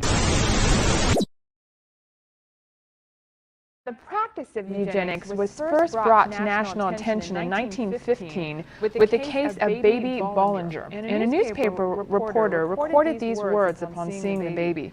He said, "A pink bit of humanity lay upon the white cloth. Its blue eyes were wide open. Its hair was brown and silky. It dug at its words upon seeing the baby." He said, "A pink bit of humanity lay upon the white cloth. Its blue eyes were wide open. Its hair was brown and silky. It dug at its face with little fists. It cried lustily as it drew up chubby legs and kicked out. It seemed quite vigorously informed with life by the doctors involved that a simple surgery could save the child's life." Halston said this, "There's no doubt the child would be defective mentally and morally if allowed to live. It might be criminal. Certainly it would be dependent.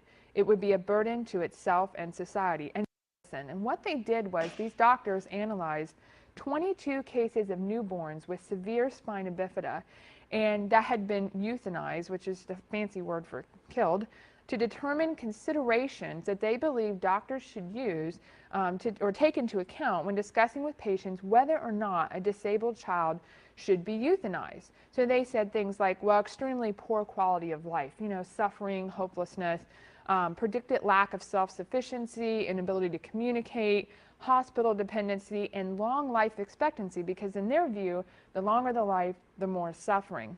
Eugenicists believed in evolution. Leading eugenicists believed in evolution. Eugenicists believed man was just another animal. Eugenicists believed in evolution. Eugenicists believed in evolution.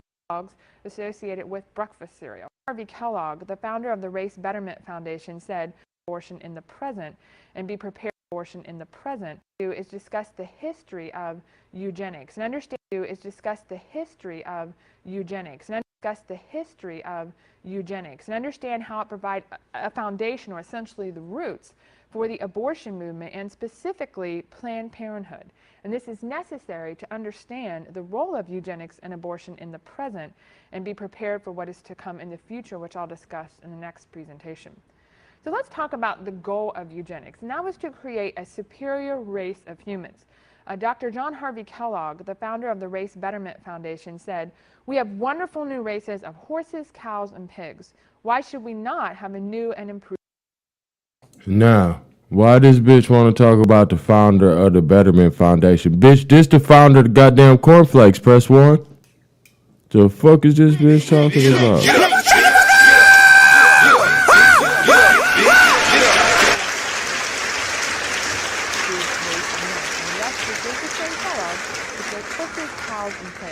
Why should we not have a new and improved race of men? And yes, this is the same Kellogg. Wonderful new races of horses, cows, and pigs.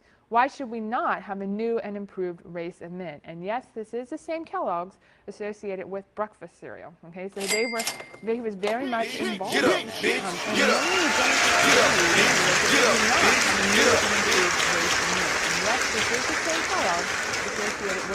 And yes, this is the same Kellogg's associated with breakfast cereal. New races of horses, cows, and pigs.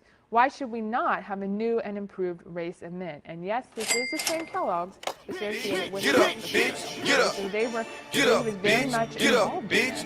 And many eugenicists believe this is the same Kellogg's associated with breakfast cereal. Okay, so they was very much involved in this. And many eugenicists believed, in other words, that the principles used in breeding animals should be applied to man, because after all, man was just another animal. Eugenicists believed in evolution. Leading eugenicist Paul Pocono stated, "There are only two ways to improve the germinal character of the race, to better it in a fundamental and enduring manner. One is to kill off the weaklings born in each generation." Okay, so now check it out. There are only two ways to improve the germinal character of the race. The germinal. All right? Stay with me. Stay with me.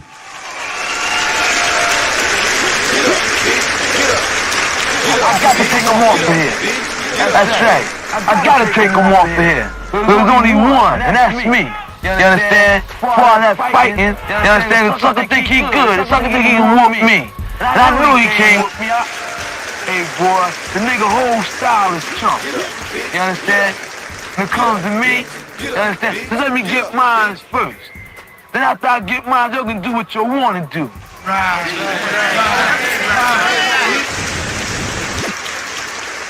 is nature, the old method of natural selection, which we all agreed must be supplanted. When we abandon that, we have but one conceivable alternative. So in other words, his idea is natural selection isn't working fast enough or well enough. So we need to do something else. And that is to adopt some means by which fewer weaklings will be born in each generation. The only hope for permanent by which fewer weaklings are well enough. So we need to do something else. And that is to adopt some means by which fewer weaklings will be born in each generation. The only hope for permanent race betterment under social control is to substitute a selective birth rate for nature's selective death rate. That means eugenics. And so they believe that things like charity, for example, in the form of taking care of the poor and the sick, were actually prohibiting natural selection from working properly, and so mankind needed to intervene. Margaret Sanger, the founder of Planned Parenthood, said, "Organized charity itself is a symptom of a malignant social disease. Our civilization has bred, is breeding, and is perpetuating constantly increasing numbers of defectives, delinquents, and dependents." My parents, for example,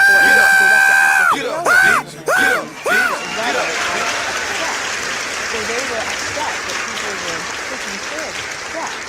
So it's the failure of philanthropy, but rather at its success. So they were upset that people were taking care of people. The eugenicists that Francis Galton coined the term eugenics in the late 1800s, and that he was the father of eugenics, but eugenics was practiced long before our modern times. It was part of Roman law, and the law of the 12 tables that says an obviously deformed child must be put to death.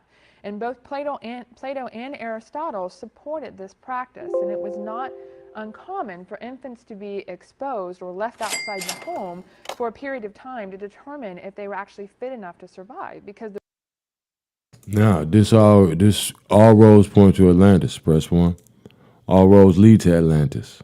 Because now they want to create their own idea of these perfect people that we already are, press 1. Get up, bitch. Get up. Get up. Get up, bitch. Get up, bitch. Get up. But we want to fast forward to those who are left out. And both Plato and Aristotle supported this practice, and it was not uncommon for infants to be exposed or left outside the home for a period of time to determine if they were actually fit enough to survive, because the Romans only wanted the best for their future warriors. But we want to fast forward to Galton, because he is the father of the eugenics and the beginning of that movement, and explore further the foundation for the basis of eugenics. Listen to what Galton wrote to Darwin. Remember, Charles Darwin is his cousin. After reading Darwin's book, Origin of Species, which was Darwin's seminal book on evolution by natural selection, Galton said this: "I have laid it down in the full enjoyment of a feeling that one rarely experiences after boyish days, of having been initiated into an entirely new province of knowledge, which nevertheless connects itself with other things in 1,000 ways."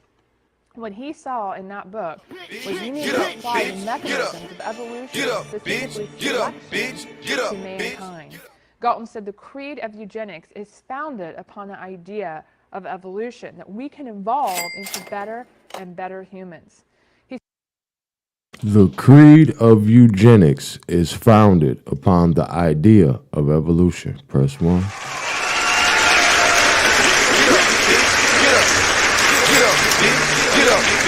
Get up.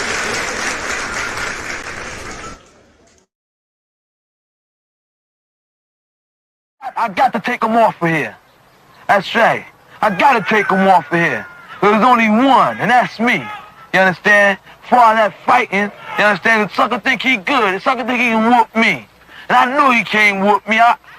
Hey, boy, the nigga whole style is chump. You understand? When it comes to me, you understand? Just let me get mine first. Then after I get mine, you can do what you want to do. Right. Not even how you thought. Niggas, checkup time. Time to pay the piper. Well, but you don't have to, huh? You got rights to believe however you want to, huh? There's only one God. There's only one blood covenant book that's floating around here of God Almighty. Not a covenant of a man would make house niggas, Ku Klux Klan members, and everyone to feel like they can just shuffle their ass foot about getting about the business I'm talking about.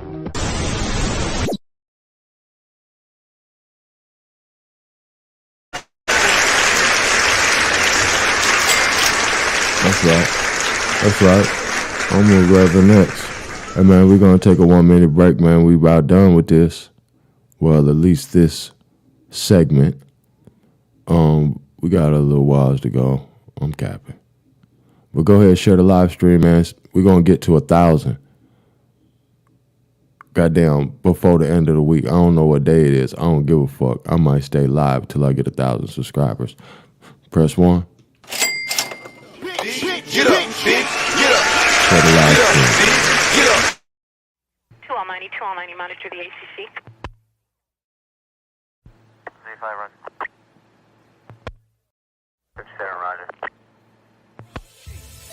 Go to your friend. That's right. That's right.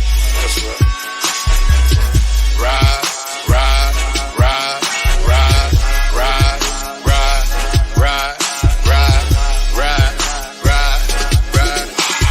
Little me by when you see me ride. Don't you see me switching lanes? Bitch ass niggas switch sides. Don't hate the riders. Hate the game. Don't hate the riders. Don't hate the riders. Don't hate the riders. Don't hate me, man. Don't hate ass niggas switching sides. Don't you see me switching lanes? Let me by when you see me ride. Don't you see me switching lanes? Bitch ass niggas switching sides. Don't hate the riders. Hate the game. Don't hate the riders. Don't hate the riders. Don't hate the riders. Don't hate me, man. Bitch ass niggas switching sides. Don't you see me switching lanes? This king shit, fuck change, man. Give me gold bars and gold crowns. If a pimp suck these hoes down, housewives turn porn star.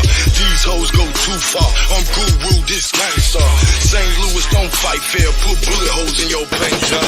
Fake hoes get exposed. Eat bitch niggas like takeout. Hate the game, don't hate the riders. They watch us like a stakeout.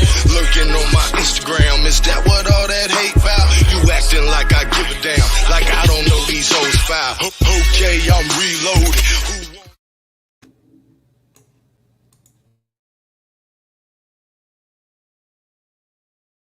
Just me and you, motherfucker. Just me and you.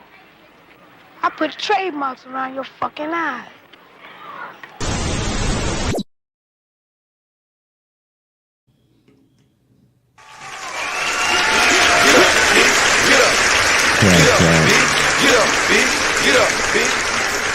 Now what I want to show you right here is this is some Indian motherfucker in medical school still teaching eugenics. Peep gang. One is for one because we already won. Hello guys, this is Indian Medico and in this video, Eugenics. This is a concise presentation for medical students. The term eu means good and genics means born. So, eugenics literally means born.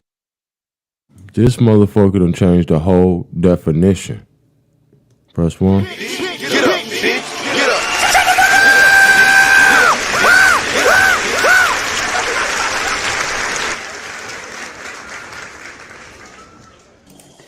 The term eu means good and genics means born. So, eugenics literally means born good. Eugenics is a method of prevention of genetic disorders. The term was proposed by Galton. Galton used this term to refer to the science which aims to improve the genetic endowment of human population. Eugenics is a set of beliefs and practices that aims at improving the genetic quality of human population. You see him goddamn caping for these motherfuckers? I go to a Freemason too. This figure denotes eugenics. Eugenics is the self-direction of human evolution. Now, that nigga say eugenics. Slow down, Charlie. Slow down. God damn. Eugenics.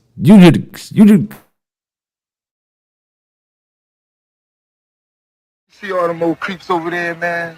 You know, and you know they ain't cool with us, man. You know they gonna want some static, man. Hell So yeah. I mean, like, what do y'all want to do with these motherfuckers, man? You know, it's up to everybody what we gonna do. Hell Man. yeah.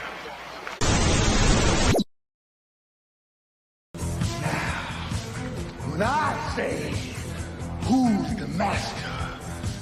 You say,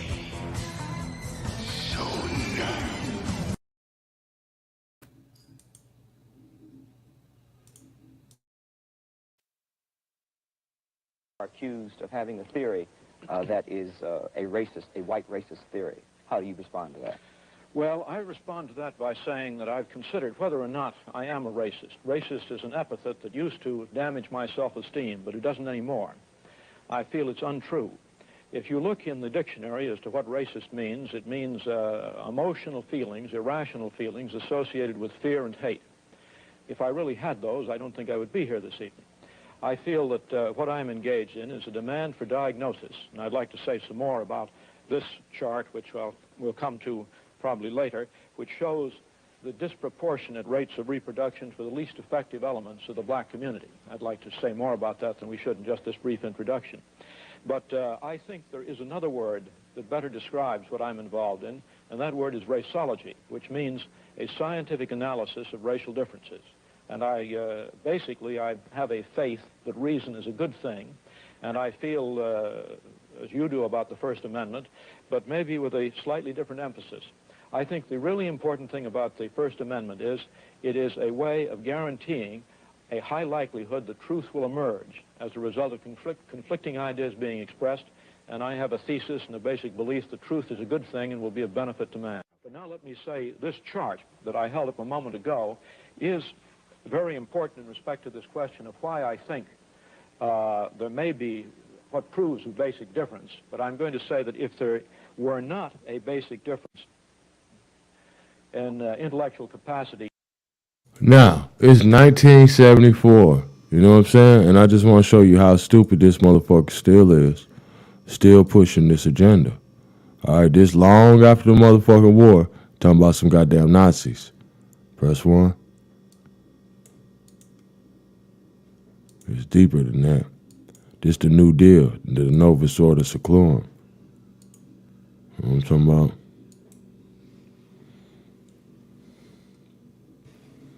Hold on, there's more.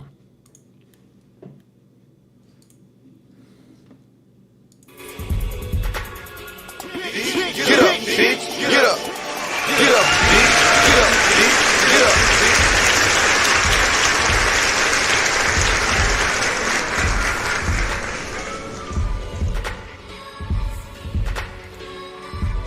Because when you're talking about like these, now that we done found out what these orphan trains is all about, what's going on, I think it's about time we check on these kids. Press 1, because they ain't safe. Get up, bitch. Get up. Get up, bitch. Get up, bitch. Get up, bitch.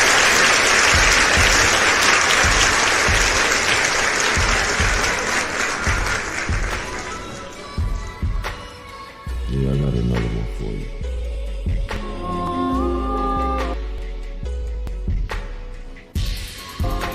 At the turn of the 20th century, rapid industrialization and urbanization led to a social upheaval, defined by goals for a civilization free of violence, disease, and mental ailments.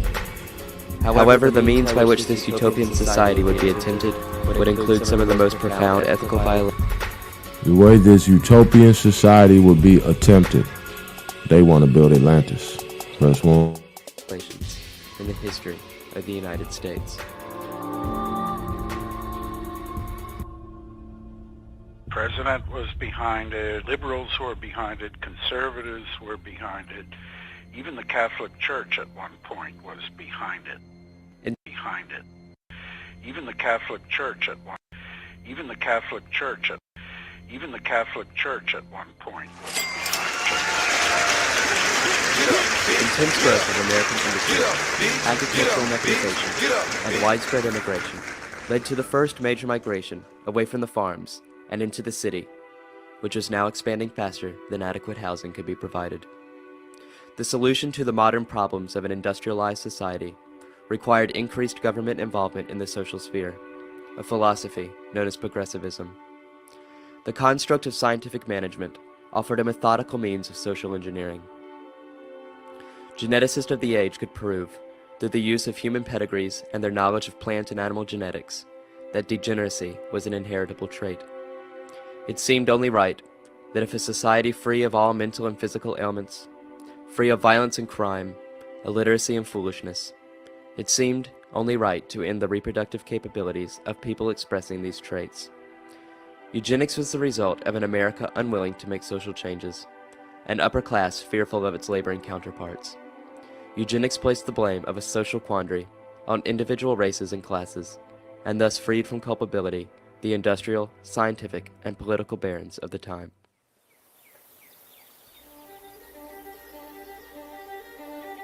Cold Spring Harbor, New York, 1910. Charles B. Davenport, along with Harry H. Laughlin, both biologists and members of the American Breeders' Association, found the Eugenics Record Office with financial help from the Carnegie Institution. The ERO would be the headquarters of eugenic research in the United States for the next 34 years. Using various research methods, including human pedigrees, hereditary questionnaires, interviewing groups of special interest such as circus performers, and collecting census data, the ERO was able to justify the administration of eugenic laws nationwide, including immigration and marriage restrictions, race segregation, and forced sterilization of criminals and other undesirables. The ERO, however, was not only able to justify the eugenics atrocities, but integrated them into popular culture to make eugenics and related terms such as race hygiene household words. Popular literature published in the 1920s often donned eugenics in their subject matter, such as these manuals on raising a healthy family. Clergymen preached of the necessity for good marriages. Perhaps even more disturbing were the contests held at many state fairs, where awards were given to the fittest family, those with the purest pedigrees and undoubtedly the most attractive phenotypes would receive awards, such as this medal with an inscription reading, "Yea, I have a goodly heritage." The eugenics movement spawned lots of people who were considered, even in their own time, out on the fringe, who even endorsed such things as euthanasia. But that was not a mainline part of the movement. It certainly became parts of the movement internationally, but not so much here in America. On March 9, 1907, the Indiana State Senate, in a vote of 28-16, made history by being the first jurisdiction in the world to force the sterilization of citizens it deemed unfit. Unfit to exist, unfit to reproduce. Connecticut was soon to follow. By the time Laughlin of the ERO had published his suggestion on how to implement legislation for forced human sterilization, 12 states had already put into place sterilization laws of their own. By 1924, 3,000 socially inadequate people had been sterilized. That same year, based on Laughlin's model, Aubrey E. Strode drafted Virginia's Eugenical Sterilization Act in an attempt to rid the state of defective persons. It passed in Virginia's General Assembly by a landslide. Immediately, the Virginia Colony for the Epileptic and Feeble-Minded selected 17-year-old Carrie Buck to be the first human sterilized under the act. Carrie had a feeble-minded child, the result of a raping by one of her relatives, and was daughter of a feeble-minded mother, Emma, already a resident on the Virginia colony. Carrie, purportedly carrying the genetic traits of feeble-mindedness and sexual promiscuity, was a fine candidate, as the law stated those to be sterilized must be probable potential parents of socially inadequate offspring. Carrie's feeble-mindedness was based on a male disposition by Laughlin, who had never met Carrie, and her sexual promiscuity was based on the testimony of her schoolteacher that she sent flirtatious notes to schoolboys. Carrie became the first person in Virginia to be sterilized under the new law on October 19, 1927. In the words of Justice Oliver Wendell Holmes, official deliverer of the opinion of the United States Supreme Court in the case of Buck v. Bell, "It is better for all of the world if instead of waiting to execute degenerate offspring for crime, or to let them starve for their imbecility, society can prevent those who are manifestly unfit from continuing their kind. 3 generations of imbeciles are enough." Vivian, Carrie's feeble-minded daughter, received B's on her first grade report card. Buck v. Bell justified the sterilizations of over 8,000 Virginians. Over the history of the United States, 33 states have enacted statutes under which 60,000 Americans underwent compulsory sterilizations. Let's pause it for a minute. First off,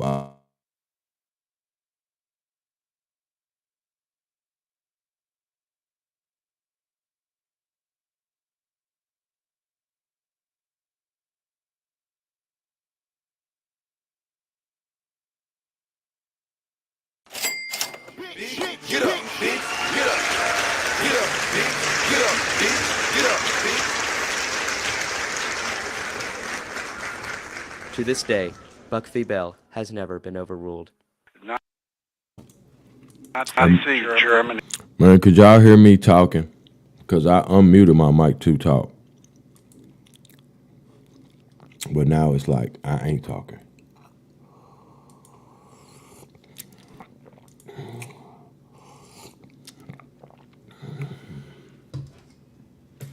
Motherfucking bastards. Hey, man. That's cool. That's cool. Because I ain't going to stop.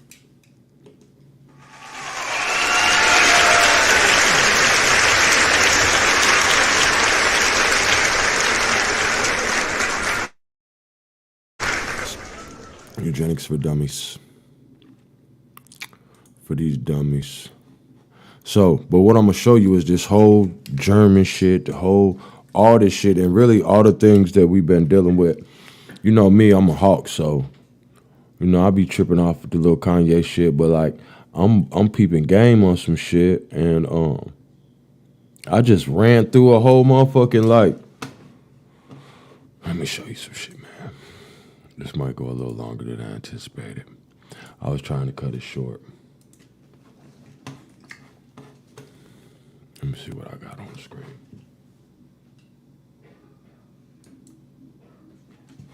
See, I don't really want to spoil, you know, what I got, you know, coming up ahead, you know what I'm saying? Because we really supposed to be focused on eugenics. So I didn't want to get too far ahead. This is actually going with the bill we got. Look who's coming to dinner. But yeah, this is about the Nazi era lampshades. Displayed part of the tour of the camp. Buchenwald was not part of the materials tested for authenticity, blah, blah, blah. It's, I don't want to give it away, man. Yeah. Jacobson's lamp underwent DNA testing in the early 1900s, which showed evidence that the lamp was made of human skin. However, subsequent testing demonstrated the lampshade owned by Jacobson was actually made of cowhide, and that the sample contamination likely led to the initial erroneous result. Who is this source? They're a liar. We got the proof of it. But what did it say? The idea of lampshades made from human skin has become a trope to signify the horrors of the Nazi concentration camps. References to human skin lampshades have appeared in artworks, political speeches, blah, blah, blah. They even have a reference here in a poem. Bright as a Nazi lampshade. Okay, they're made of skin, kids. All right.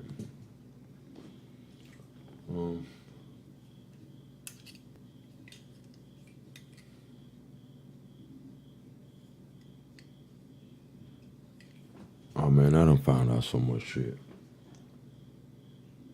But I don't want to give it away.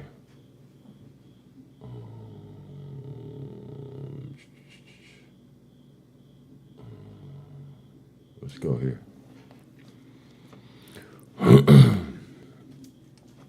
Let's start from the top. All right, kindergarten. 1852 from German Kindergarten. 1840, literally children garden, a garden of children. Now, in my garden, you know, I want fruits and vegetables. Press 1. All right?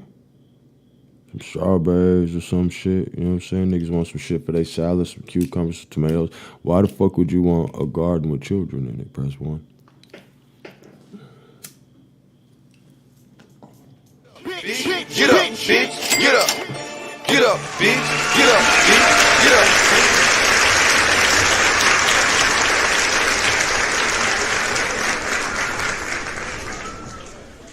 It probably got something to do with their religion, but we ain't really gonna talk about that right now. That ain't what we supposed to be working on.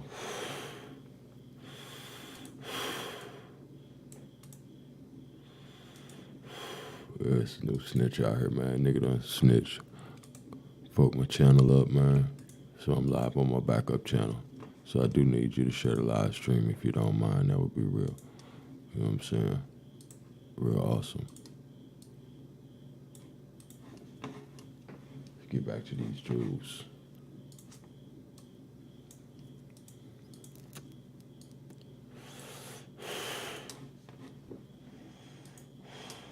Oh, there's more.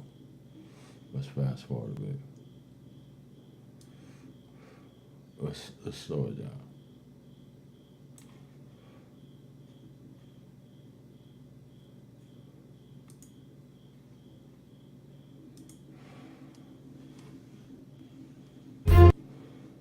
Let's go here. Let's go here.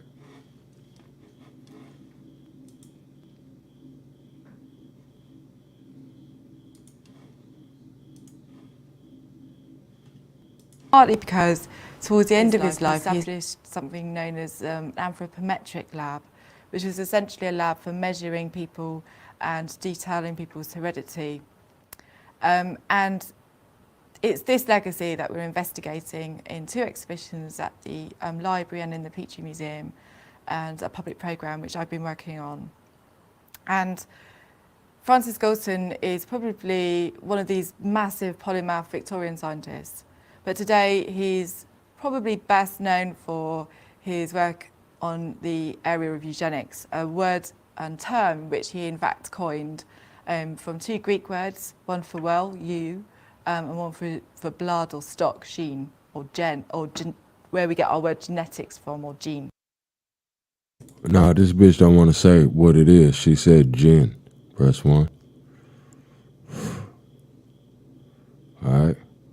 She just stuttering. I told y'all how they get. For blood or stock, sheen, or where we get our, for blood or stock, sheen, or for blood or stock, sheen, or where we get our, for blood or stock, sheen, or where we get for blood or stock, sheen, or where we get our where we get our word genetics from, or gene. Where we get our word genetics from, or gene. Where's she getting her genetics from? Or the word is gin. We'll get to it. He put these 2 words together to describe a movement that would encourage there to be better human stock, as he saw it, by the breeding of eugenically better or perfect people together. And therefore you would eradicate things like even alcoholism, TB, you would establish a kind of better health of certain people, you would establish a better intellectual level, that kind of ideas. By the end of his life, by 1911, there was a sort of build-up in the 1900s of interest and acceptance of eugenic ideas. There's a Eugenics Education Society established, which are kind of a lobbying group. Most people of kind of upper middle class, upper class backgrounds accept, to some extent, sort of social and cultural eugenics. More positive eugenics, which is encouraging the breeding of, eugenically perfect people rather than negative, which is kind of discouraging or even stopping and forcing sort of people who are not deemed to be fit to have children. And it's in Britain, it's very much a sort of social and political movement rather than an area that actually made laws and stopped people doing things or encouraged people. Now what I'm showing you, this shit is everywhere, alright? This shit is everywhere. Everywhere they be at. Press 1. Pay attention now. to do things. But of course, eugenics had an international impact even, in Canada, America, South Africa, across the empire, as it was in the British Empire then, but also in Europe, in Scandinavian countries, in mainland Europe, in Germany, for example. And it's this international legacy that obviously has come back to haunt eugenics, really since the Second World War. Now, she said an international legacy, all right? So this ain't just niggas, this ain't just niggas, bro. This ain't just Margaret Sanger Planned Parenthood. We ain't seen a nigga yet, press 1. Because of Nazism and because of the horrendous atrocities practiced by the Nazis with their eugenic program against people with disabilities, against Jews, against people who were just considered feeble-minded or unfit to breed for whatever reason they determined. And also then, of course, the massive sterilisation programs in some areas of the United States and elsewhere. And it's this kind of negative eugenics that's really haunted eugenics. And I think that's been a real problem, which is an understatement, because it's been a real problem in terms of analysing the impact of eugenics in Britain and the legacy of it today. Because we tend to establish ourselves as the good guys against the bad Nazi guys or against the bad racists in America who sterilised lots of black men. That, you know, in Britain we did. And the legacy of it today. Because we tend to establish ourselves as the good guys against the bad Nazi guys or against the bad racists in America who sterilised lots of black men. See, what I'm going to show you is that all of these things that we see happening around the world are all being conducted at the same time by the same people. Press 1.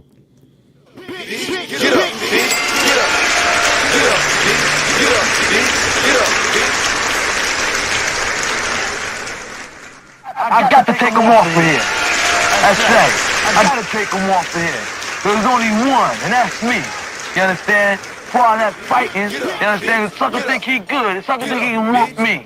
And I know he can't whoop me. Hey, boy, the nigga whole style is chump. You understand? When it comes to me, you understand? Just let me get mine first. Then after I get mine, you can do what you want to do. But, you know, in Britain, we didn't really do very much around eugenics. We just had a kind of social movement, but it wasn't that wide-ranging. And in some ways, that's kind of true. But in other ways, it's meant that we've not really interrogated some of our social assumptions about some of the areas that Eugenics Society campaigned on. And just to pick out a few examples, areas such as who should have children, about how we screen people for having children, how our assumptions about parenting, for example, or watching things like the royal wedding recently and the marriage of Kate Middleton, a so-called commoner, to a member of the royal family, the next king after the next in line, if you like. And it was interesting hearing the commentary when she was marrying William about how she was bringing different stock and how her breeding was different to William's, and these were the kind of words that commentators were using. And in the newspapers there was sort of Kate's family tree and investigation into her heredity in a way that's actually far more about class than anything to do with birth, and far more about sort of eugenic ideas about what constitutes breeding. And I was quite shocked by the use of some of these words like stock and breeding, to sort of bring new blood into the royal family. And I think that shows that these ideas, these assumptions haven't gone away. And really what we should be doing, and what we should be doing, I think, in this centenary year of Francis Galton is, on the one hand, celebrating all his great work, on the other hand, commemorating the legacy for the people that he was affected, but also interrogating ourselves and our history. And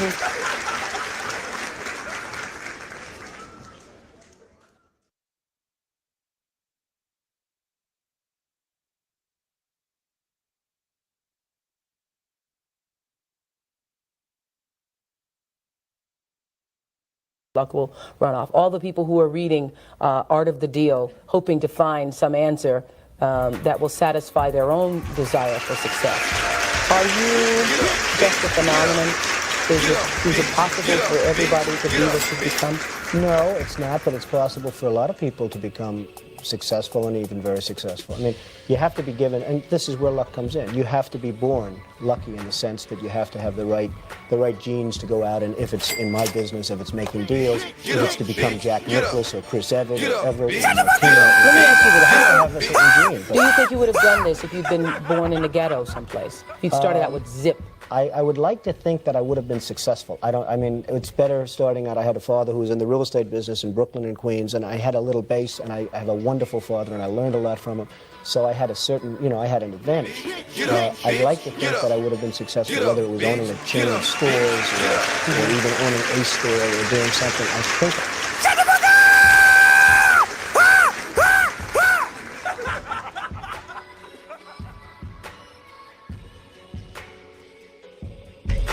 We're talking about eugenics. What is it really? You thought you knew. You thought it was about Margaret Sanger, Planned Parenthood, Walter Plecker. We all know these familiar characters. But it's much more to the story, people. The rabbit hole goes much deeper, as they say.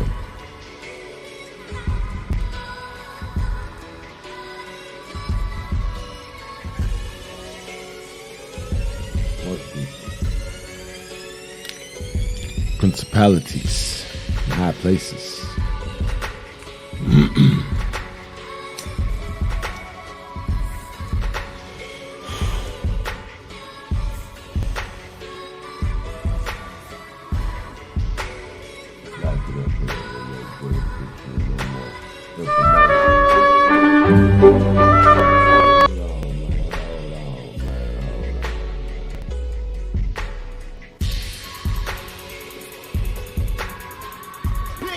Get up, bitch. Get up.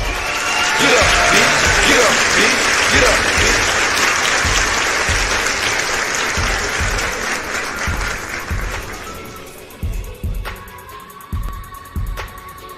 Yeah, here we go. Let's do some math. Nikolai's genetics lessons, and today's problem is a totalitarian regime vows to eliminate recessive genetic disease population by outlawing reproduction of recessive homozygotes. It will begin with autosomal recessive disease cystic fibrosis. In their country, the cystic fibrosis allele has a frequency of 0.02. The government's goal will be to halve this frequency. How many generations will this take? And I want you to show a portrait of this person. This is Adolf Hitler, and he had fancy ideas about genetics. For example, he liked idea of the survival of the fittest. Survival of the fetus. See, no, hold on. It gets better. Hold on. Because all these foreign motherfuckers is goddamn still flying the flag. That's what I'm showing you. All right? Hitler. And Hitler. So you got this nigga over here, this Russian ass nigga. You got the Indian over there. They still pushing it. Press 1. Idea about dominance and recessiveness, about some nations be superior to the other nations, and even for its own nation, he had certain ideas how to purify nation from such people who would be genetically inferior, so would have some genetic disorders, and he had ideas such people have to be with castrated or surgically or chemically. And now let's solve this problem, if his ideas would work or not, and regardless of the ethics, but just from the mathematical point of view. And by the way, ideas of Hitler actually influenced genetics in Russia, which have been forbidden for 20 years, and which have been forbidden for 20 years, point of view.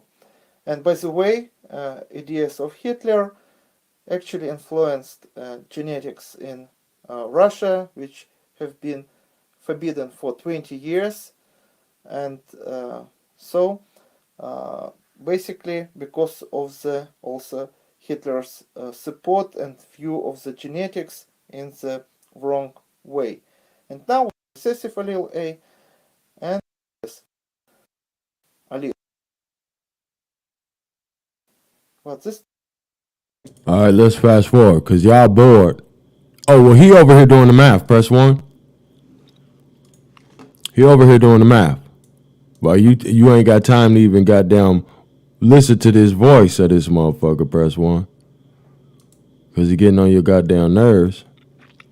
Meanwhile, this nigga is over here doing goddamn motherfucking Nazi calculus, nigga. Eugeniometry. The fuck?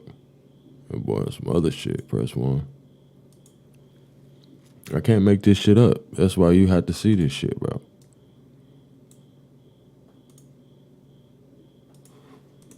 This time we're using numbers. So now you see the from frequency, which is 0.02 or 1/50. This nigga doing the math on how many goddamn generations to wipe your motherfucking ass out. Press 1. Oh, they doing the math. Oh, you niggas over here arguing about Africa. Arguing with these fake ass Indians. Oh, oh man, I got some shit to expose them to. But I got too much shit right now, so I don't want to go over the time, you know what I'm saying, infringe on anybody else viewership, nor do I want to put too much, you know what I'm saying, sauce on the goddamn barbecue. Let's see. Let's see what else I can include in this for y'all.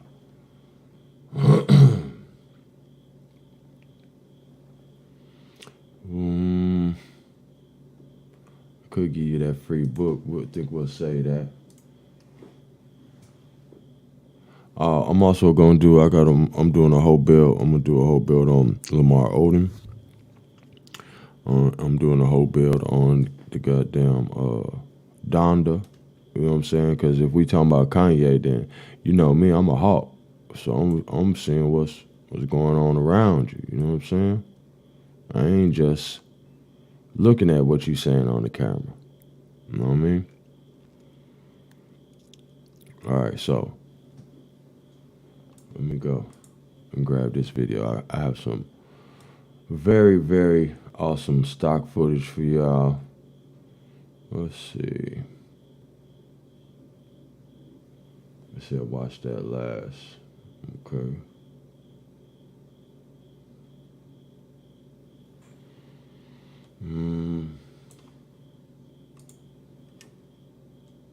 Oh yeah, let's watch that. We'll watch that in a minute.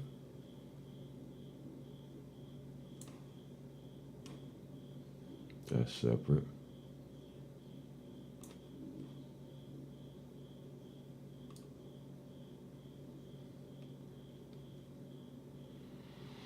Oh man, this shit is so crazy, bro.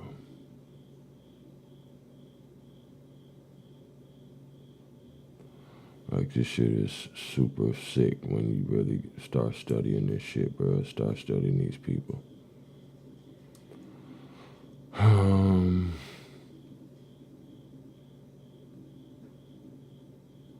Let's go with this. We ain't gonna go there. That could be a whole separate one. Let's go here.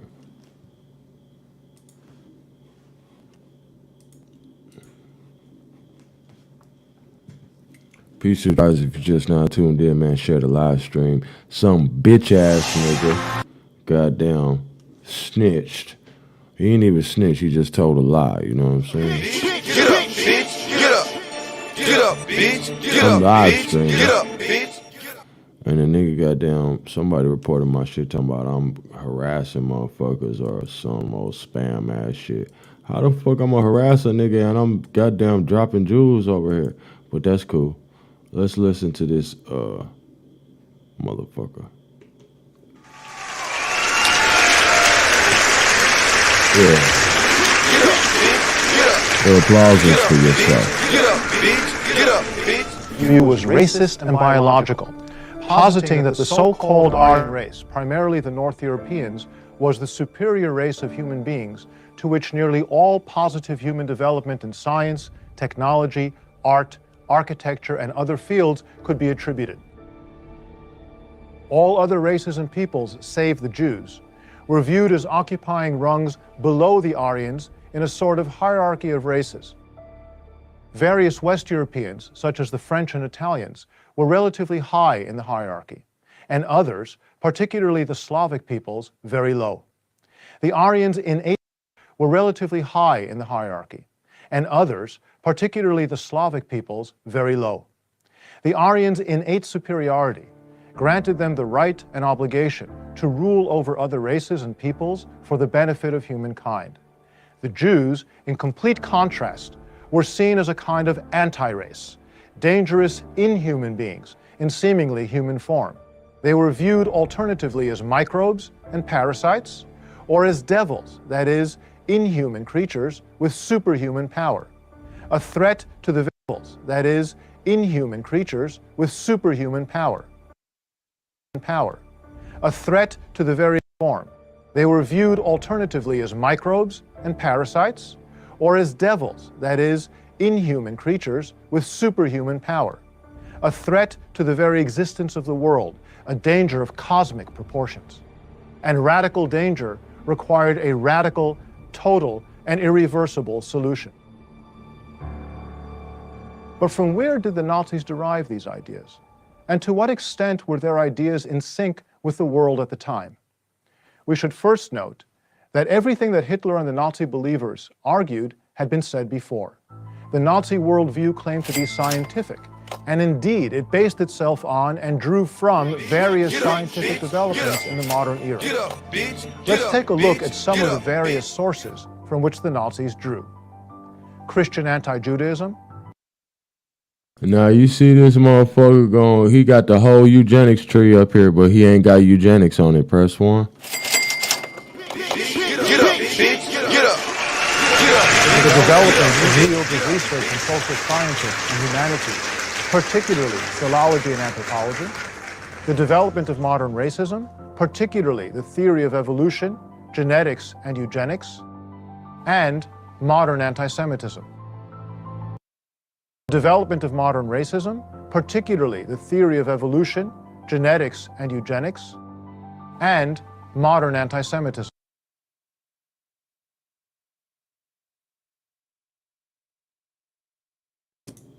What we're actually realizing while I'm talking shit is that that picture we usually see is representing that he's showing us.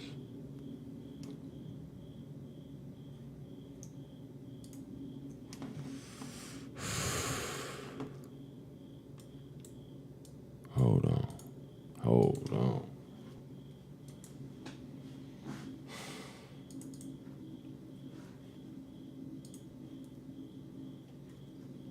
Hold on, wait a minute. Let me put some pimping in it.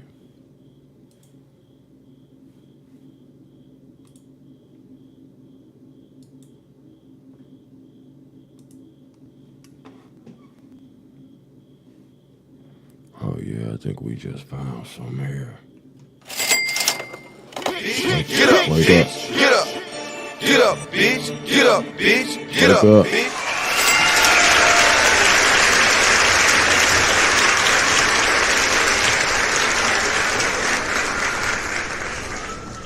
This is a journey into sound.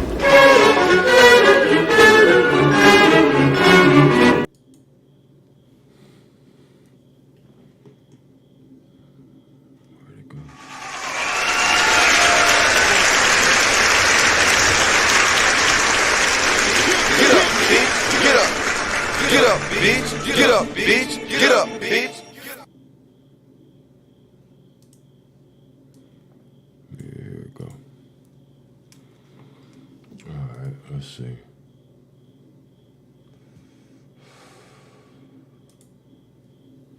There we go. Because I want you to be able to see everything. Oh, actually, you could see all those roots. So we got anatomy, physiology, biology, psychology, genetics, mental testing, anthropometry, history, geology, anthropology, archaeology, ethnology, geography, law, politics, economics, statistics, biography, genealogy, education, sociology, religion, psychiatry, surgery, medicine. Eugenics is the self-direction of human evolution. Like a tree, eugenics draws its materials from many sources and organizes them into a harmonious entity. Press 1. Get up, bitch. Get up. Get up, bitch. Get up, bitch. Get up, bitch.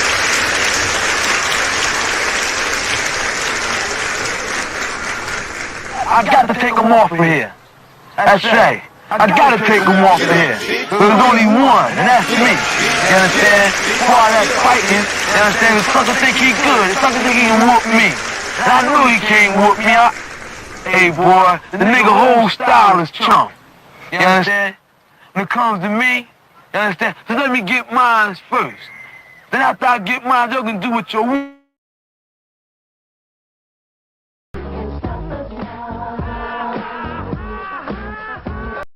Motherfucker, you the one you believe in death, huh? Goddamn murderer! Crucify my blessed brother, but when I find them, I'm gonna get them motherfuckers.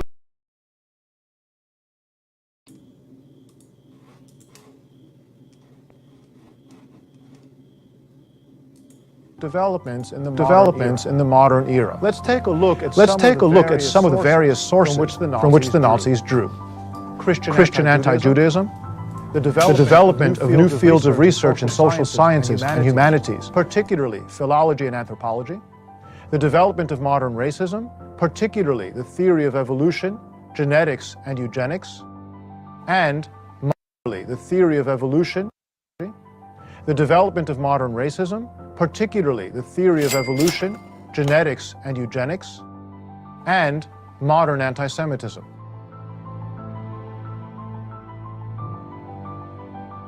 Christian anti-Judaism from early Christian times onward was essentially an attack on Jewish belief.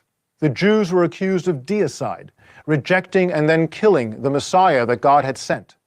They were accused of blinding themselves to the truth, and hence Christianity had replaced Judaism as the new Israel.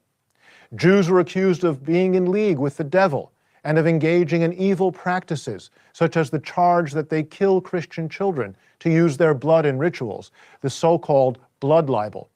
Still, at its core, this attack sought to convert the Jews to what Christians believed was the one truth, Christianity. The treatment of the Jews was often brutal and at times murderous, but this anti-Judaism left open an escape clause for Jews: conversion. Any Jew who converted to Christianity essentially solved the problem. Yet this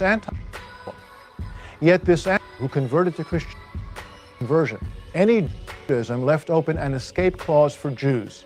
Judaism left open an escape clause for Jews. Conversion.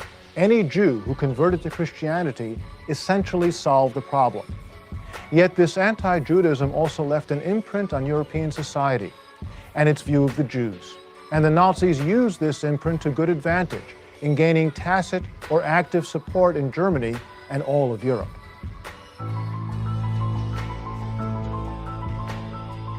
Philosophical and scientific developments in the 18th and 19th centuries both advanced societies and justified inequality at the same time.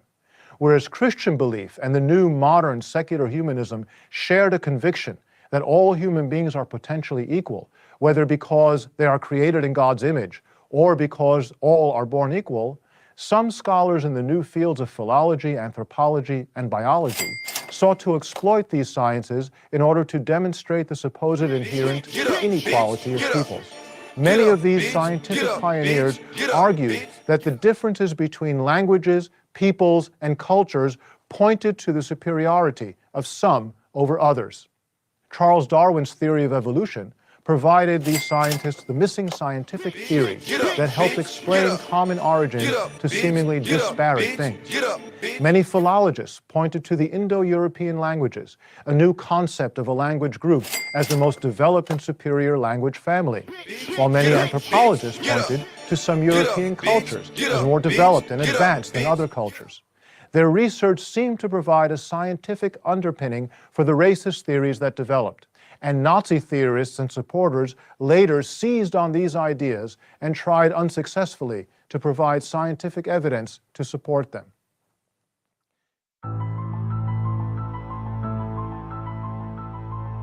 The important sociologist and physiologist Herbert Spencer promoted a theory known as social Darwinism in the 1850s. In contrast to Darwin's theory of evolutionary development in the plant and animal worlds through natural selection over eons of time, Spencer argued for struggle and the survival of the fittest in the human social order in the present tense. He believed the strong must rule and the weak must submit. By the mid-1800s, racism that claimed to be scientifically based had become widely accepted. But this modern racism saw not only people of dark skin as inferior, but also divided white people into races. Count Joseph Arthur de Gobineau's 1855 book on the inequality of the races based itself on research in philology and anthropology to argue that the white races are superior to the black and yellow, and that the Aryans are the superior race among white races. The field of eugenics grew out of research into genetics and heredity. By the early 1880s, Francis Galton had developed the idea that societies should promote the propagation of certain desirable traits. This could, for example, help eliminate certain diseases. Positive eugenics advocated encouraging procreation between those with desirable traits, while negative eugenics advocated limiting or preventing procreation between people with undesirable traits. University genetics departments were created in Western countries, many of which employed national eugenic policies in the 20th century. The Nazis seized upon these ideas as part of the basis to subjugate, persecute, or even destroy various kinds of people. Various kinds of people.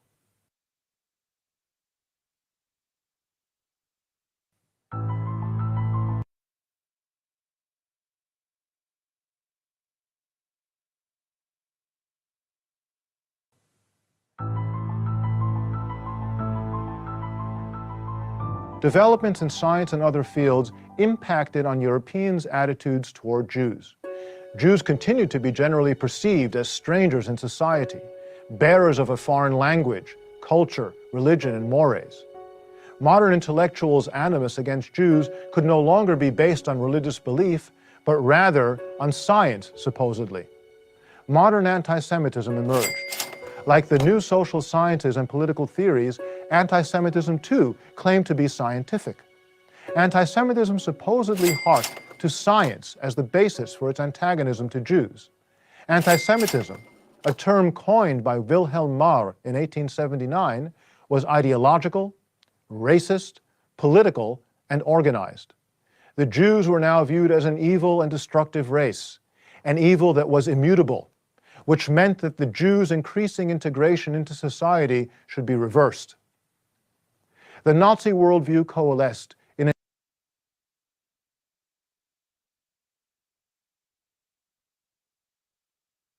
Now, you see who name on that right there? I say Rothschild, Red Shield. Red Shield.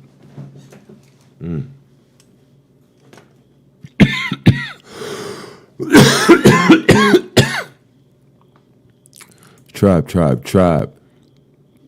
Press 1, because we already won. Shout out to my motherfucking brother Hawk Yos. I see you in the chat. Peace and bliss, man. Love, light, and flight. Empress Goddess in here. Namaste. Tribe. Did I say Lil Era? Say it again, man. It's Mound City Savages forever. Tribe. I see the Godfella. Yeah, man. It's Rothschild, all right? But hold on. I'm going to show you something else. I ain't gonna hold you too long. Because I really got so much sauce for you that I can't even goddamn put it all in one motherfucking live stream. We just gonna do the eugenics shit. Then we gonna connect some dots. Boom. What's one this say? Let's check this out here. Because there's a lot of things. When Lincoln signed that Emancipation Proclamation. Hold on. It's a lot of things that a lot of missing pieces. You know what I'm saying? So when niggas say what orphan trains came from, press 1. You know what I'm saying? We did that over here at High School. You know, that's what we did. Even we so lit we did it on a whole nother channel because these bitch ass niggas hate it. I can't even goddamn share my live stream. I can't even post nothing on the community tab, none of that shit. But we ain't worried about it. You know what I'm saying? You know where we at.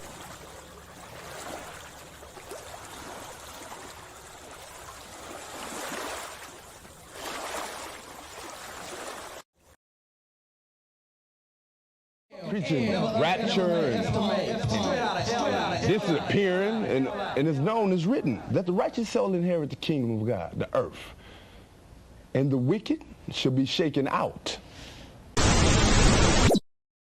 Owners saw that maybe this could still be a labor force. Maybe they'll still work. However, there was a group of slave owners who said,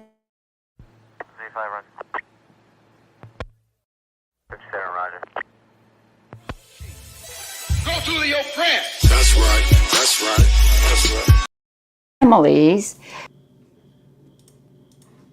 we saw that we were moving somewhere. We were moving forward. But the largest grouping, I think, was those who said, let's just make it so that they cannot reproduce. As we talk about the role of some of these historical organizations who were really put together for the purpose of the sterilization and stopping reproduction of African American peoples in this nation, the reality is that we have to put it in historical context. They set out to sterilize us. There's something that's called eugenics, and it involved people determining that we were feeble-minded people, and so they need to sterilize us so that we won't carry. Who in that were also the same ones who in that day and age were opposed to public education and were opposed. It didn't happen because the state deemed those organizations are friends to our communities. People in some of our not knowledge, without having that knowledge, some of our young people and some of our not so young people feel that those organizations are friends to our communities. The reality is, without having that knowledge, some of our young people and some of our not so young people feel that those organizations are children. Them a risk because they put mental health tags on them, a risk because they wanted to control the birth rate in our community. And people think this is far-fetched. The discrimination grew with the eugenics. So blacks were not deemed desirable. The reality is, without having that knowledge, some of our young people and some of our not so young people feel that those organizations are friends to our communities, and will fight you if you raise issues about the ways in which they operate, the ways in which they are strategically located in or near the African American community. Back in the day, teenage pregnancy was not celebrated. It was something that was shrouded in shame, and the family did whatever they could do to make sure that the person who was pregnant. Times, all of a sudden they would back east or somewhere, that they had gone to visit a family back east or somewhere out of the state. And we would come to find out later that they had gone to visit a family back east or somewhere out of the state, and that they had been gone for about 9 months and they came back. Siblings. This is some of the things that happened, and it happened over and over and over. I'm so fat.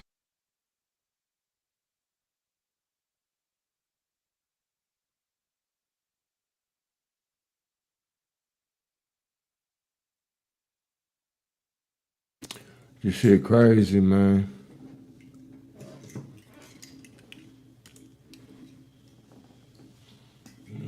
I got to take them off of here. I got to take them off of here. That's right.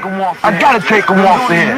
There's only one, and that's me. You understand? For all that fighting, you understand? The sucker think he good. The sucker think he can whoop me. And I know he can't whoop me. Hey, boy, the nigga whole style is chump. You understand? When it comes to me, you understand? Just let me get mine first. Then after I get mine, you can do what you want to do.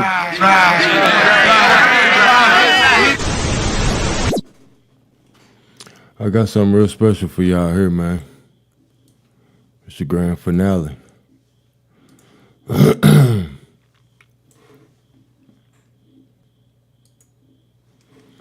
got that footage over here, press 1. Check this out.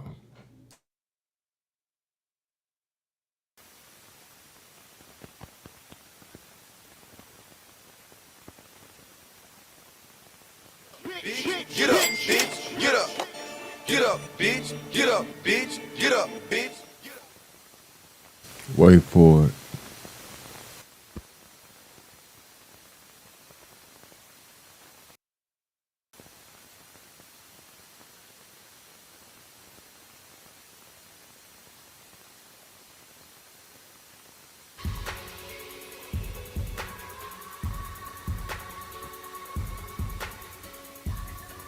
I'm Lieutenant Senior Grade Jack H. Taylor, U.S. Navy, from Hollywood, California. Believe it or not, from Hollywood, California.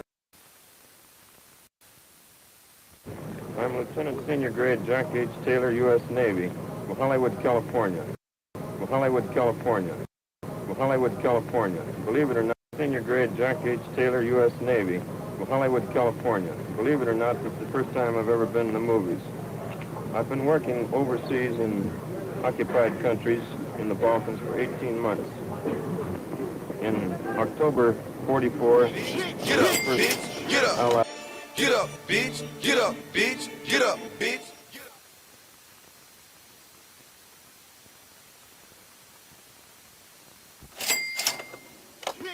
Get up, bitch. I'm Get up. Lieutenant Senior Grade Get Jack up, H. bitch. Taylor, Get U.S. up, Navy, bitch. Get up, Hollywood, bitch. California. Believe it or not, this is the first time I've ever been in the movies.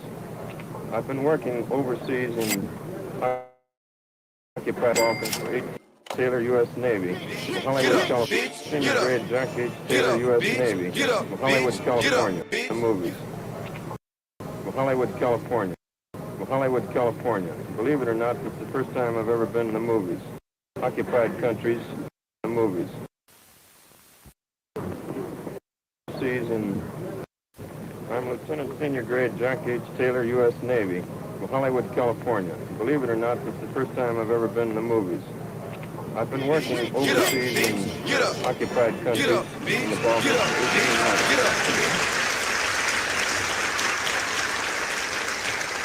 I'm Lieutenant Senior Grade Jack H. Taylor, U.S. Navy, Hollywood, California. Believe it or not, this is the first time I've ever been in the movies. I've been working overseas in occupied countries in the Balkans for 18 months. In October 44, I was the first Allied officer to drop in. In October 44, October 40, occupied countries in the Balkans for 18 months. In His script on the ground, y'all. Press 1. Get up, bitch. Get up. Get up, bitch. Get up, bitch. Get up, bitch.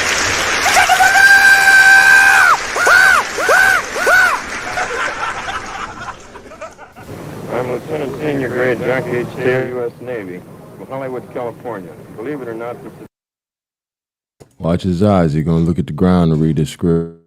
the first time I've ever been in the movies. I've been working overseas in occupied countries in the Balkans for 18 months. In October 44, I was the first in the Balkans for 18 months.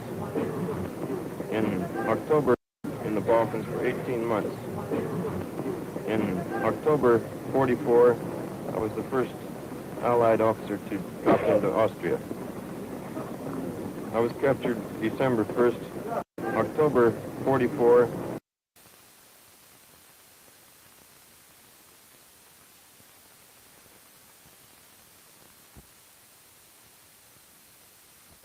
I'm Lieutenant Senior Grade Jack H. Taylor, U.S. Navy, from Hollywood, California. Believe it or not, it's the first time I've ever been in the movies. From Hollywood, California. Believe it or not, it's the first time I've ever been in the movies. 5 or 6 ways by gas. Insignia 1, a U.S. 34. I was the first Allied officer to drop into Austria. I was captured December 1st by the Gestapo, severely beaten, even though I was in uniform, severely beaten and considered as a non-prisoner of war. Allied officer to drop into Austria. I was captured December 1st by the Gestapo, severely beaten, pushing over a 100-foot cliff. Now, else I want y'all to know.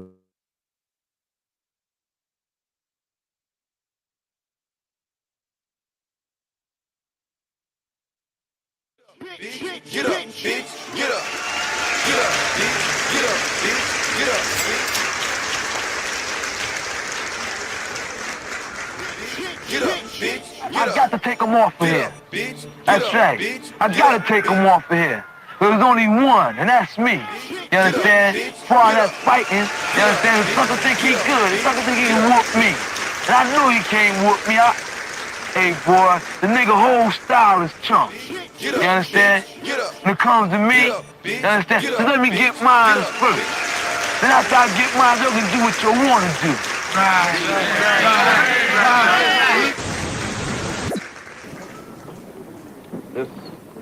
This is all true, has been seen, and is now being recorded. You got that uniform you have on. This uniform, but it was dog tag, Vienna. I was taken through this the first time I've ever been in the movies. The first time I've ever been in the movies. The first time I've ever been in the movies. Believe it or not, it's the first time I've ever been in the movies. Believe it or not, it's the first time I've ever been in the movies.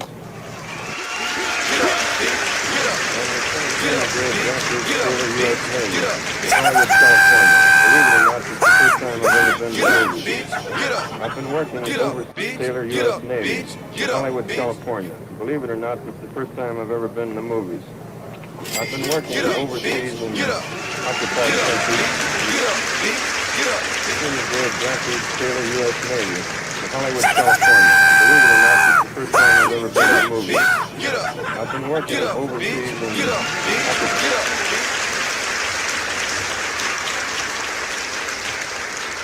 I'm Lieutenant Senior Grade Jack H. Taylor, U.S. Navy, from Hollywood, California. Believe it or not, it's the first time I've ever been in the movies. I've been working overseas in occupied countries in the Balkans. October 44, I was the first Allied officer to drop into Austria. I was captured December 1st by the Gestapo, severely beaten, even though I was in uniform, severely beaten and considered as a non-prisoner of war. I was taken to Vienna prison, where I was held for 4 months. I was taken to this Mauthausen concentration lager, an extermination camp, the worst in Germany, where we have been starving and beaten and killed.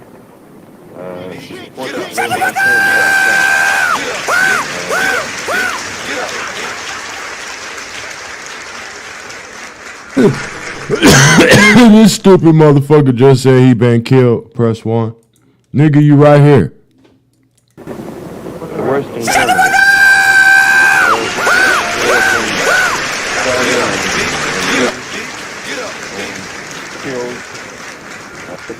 Mauthausen concentration lager, an extermination camp, the worst in Germany, where we have been starving and beaten and killed. Fortunately, my turn hadn't come.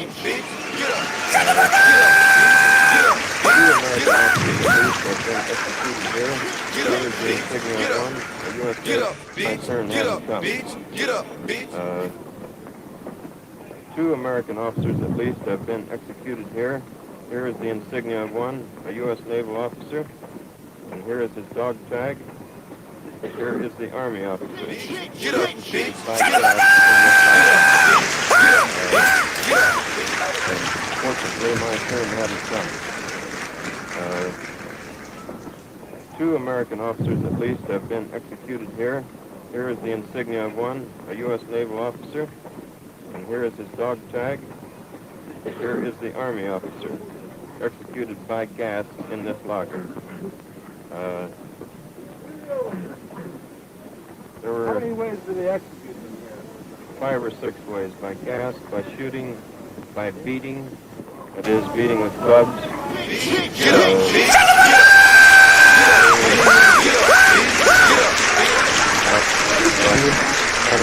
Naked for 48 hours and having cold water. This nigga's supposed to be in a motherfucking concentration camp and they killing motherfuckers. And he's smiling when he asks him about the execution. Press 1. This motherfucking psyop.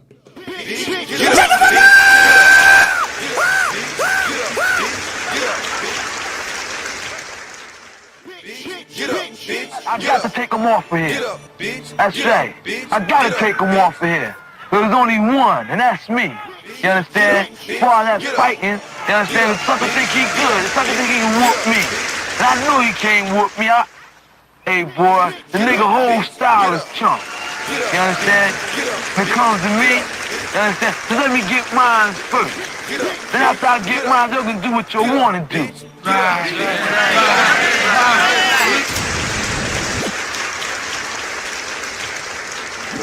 Going on in the middle of winter, starvation, dogs, and pushing over a 100-foot cliff.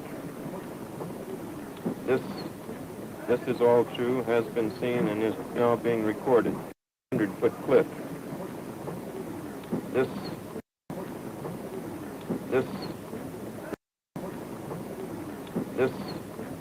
is all true, has been seen, and is now being recorded. Get up, bitch! Get up!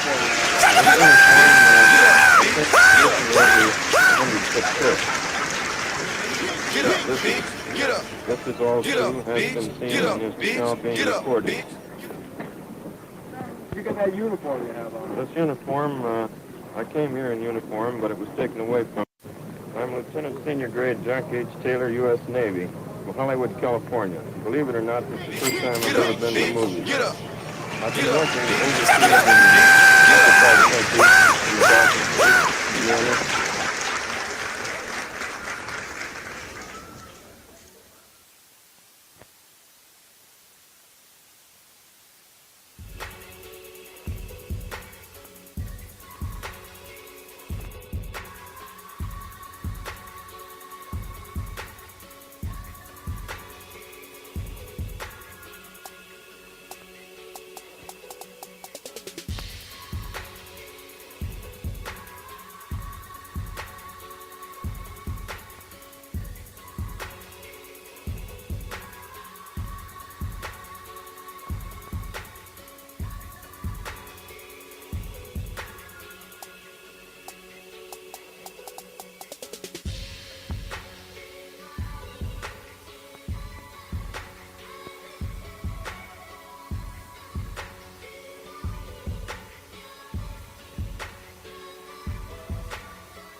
I got to take them off of here. That's right. I got to take them off of here. There's only one, and that's me. You understand? For all that fighting, you understand? The sucker think he good. The sucker think he can whoop me. And I know he can't whoop me. Hey, boy, the nigga whole style is chump. You understand? When it comes to me, you understand? So let me get mine first. Then after I get mine, you can do what you want to do. Right.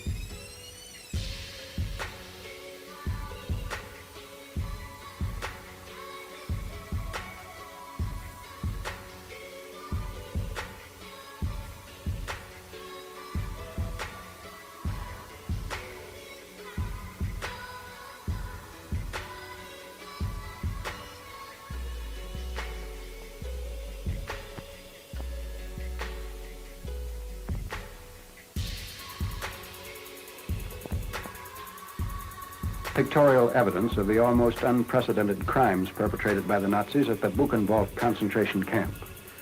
The story in written form has contained the official report of the Prisoner of War and Displaced Persons Division of the United States Group Control Council, which has been forwarded from Supreme Allied Headquarters to the War Department in Washington. It states that 1,000 boys under 14 years of age are included among the 20,000 still alive at the concentration camp. The story in written form has contained the official report of the Prisoner of War and Displaced Persons Division of the United States Group Control Council, which has been forwarded from Supreme Allied Headquarters to the War Department in Washington. It states that 1,000 boys under 14 years of age are included among the 20,000 still alive at the camp, but the survivors are males only, and that the recent death rate was about 200 a day.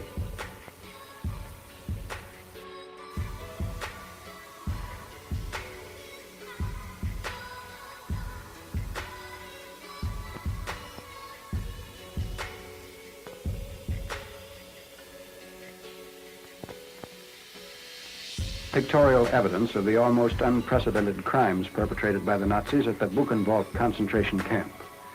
The story in written form has contained the official report of the Prisoner of War and Displaced Persons Division of the United States Group Control Council, which has been forwarded from Supreme Allied Headquarters to the War Department in Washington.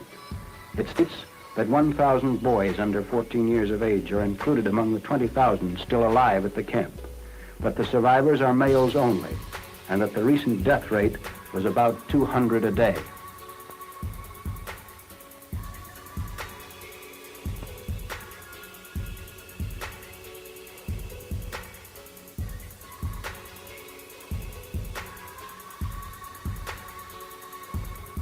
Nationalities and prison numbers are tattooed on the stomachs of the inmates.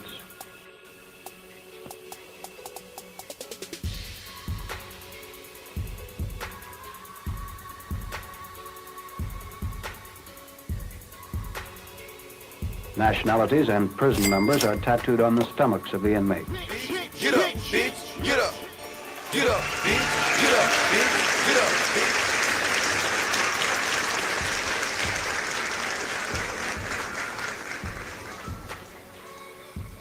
Nationalities and prison numbers are tattooed on the stomachs of the inmates.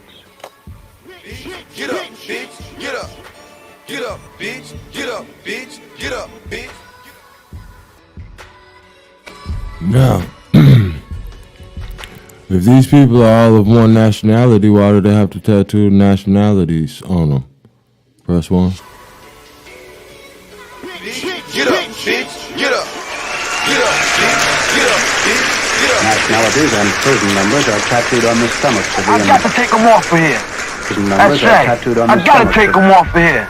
There's only one, and that's me. You Nationalities understand? and prison For all numbers that are fighting, tattooed on the you understand? The sucker think he Prison numbers good. are The sucker think he tattooed on can the whoop me. Prison And I numbers know are he can't tattooed whoop on the me. Hey, boy, the nigga whole style is chump. Nationalities and prison numbers are tattooed on the stomachs of the inmates.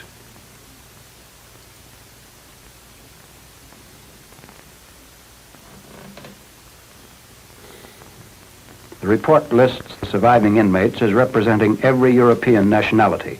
It says that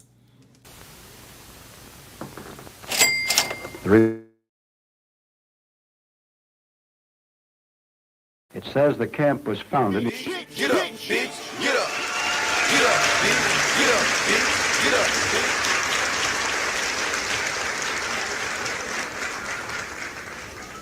Nationalities and prison numbers are tattooed on the stomachs of the inmates.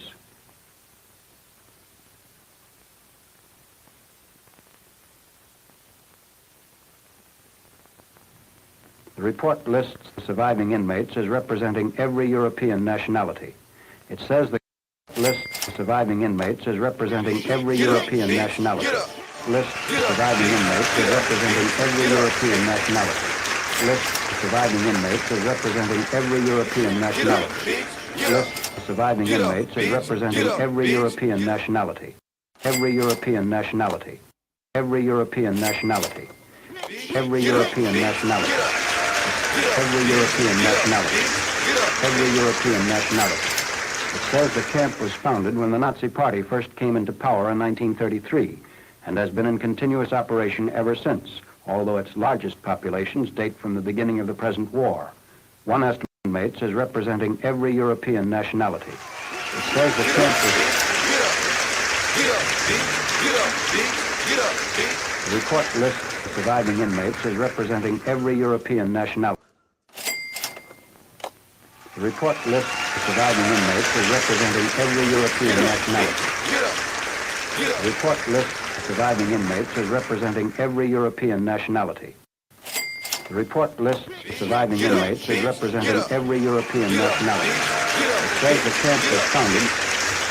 The report lists the surviving inmates as representing every European nationality. Lists the surviving inmates as representing every European nationality. It says the camp was founded when the Nazi Party first came into power in 1933 and has been in continuous operation ever since, although its largest populations date from the beginning of the present war. One estimate put the camp's normal complement at 80,000.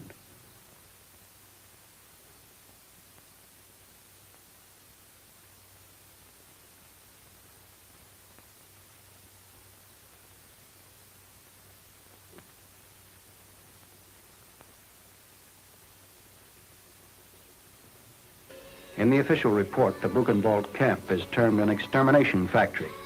The means of extermination? Starvation complicated by hard work, abuse, beatings, and tortures, incredibly crowded sleeping conditions, and sicknesses of all types. By these means, the report continues, many tens of thousands of the best leadership personnel of Europe have been exterminated. Bodies stacked one upon the tens of thousands of the best leadership personnel of Europe have been exterminated. Continues, many tens of thousands of the best leadership personnel of Europe have been extermination factories. The means of extermination? Starvation complicated by hard work, abuse, beatings, and torture. Incredibly crowded sleeping conditions. Continues, many tens of thousands of the best leadership. Bodies stacked one upon the other were found outside the crematory.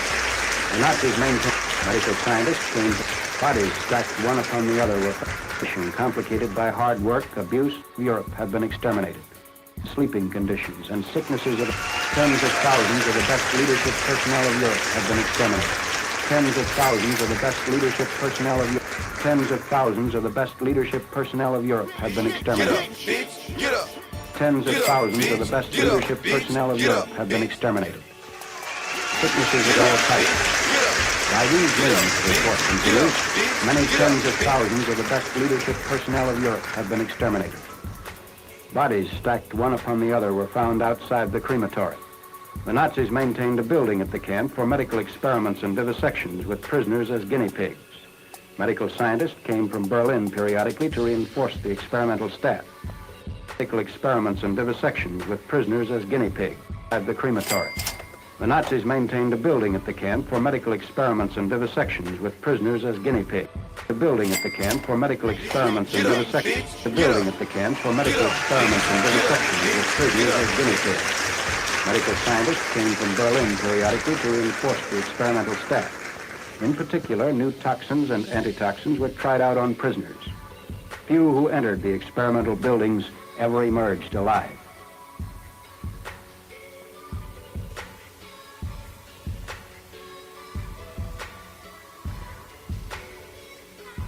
the weapons used by SS guards. The body disposal plant. Inside are the ovens which gave the crematorium a maximum disposal capacity of about 400 bodies per 10-hour day. Gold-filled teeth were extracted from bodies before incineration. The ovens of extremely modern design and heated by coke were made by a concern which customarily 400 bodies per 10-hour day. The body disposal plant. Inside are the ovens which gave the crematorium a maximum disposal capacity of about 400 bodies per 10-hour day. Gold-filled teeth were extracted from bodies before incineration. The ovens of extremely 400 bodies per 10-hour day. Gold-filled teeth were extracted from bodies before which gave the crematorium a maximum disposal capacity of about 400 bodies per 10-hour day. Gold-filled teeth were extracted from bodies before incineration. The ovens of extremely modern design and heated by coke were made by a concern which customarily manufactures baking ovens. The firm's name is clearly inscribed.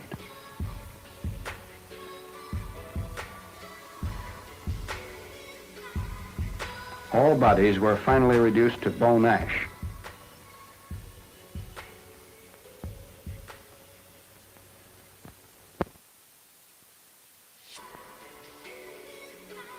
Dachau, factory of horrors. Dachau, near München, one of the oldest of the Nazi prison camps. It is known that from 1941 to 1944, up to 30,000 people were entombed here at one time, and 30,000 were present when the Allies reached Dachau.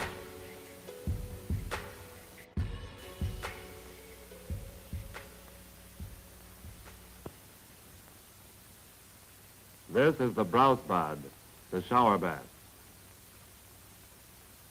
Inside the shower bath, the gas vents.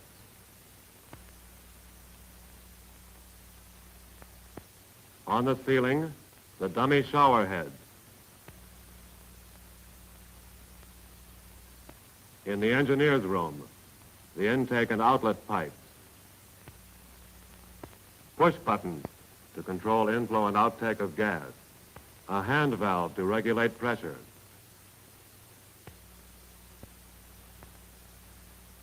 Cyanide powder was used to generate the lethal smoke.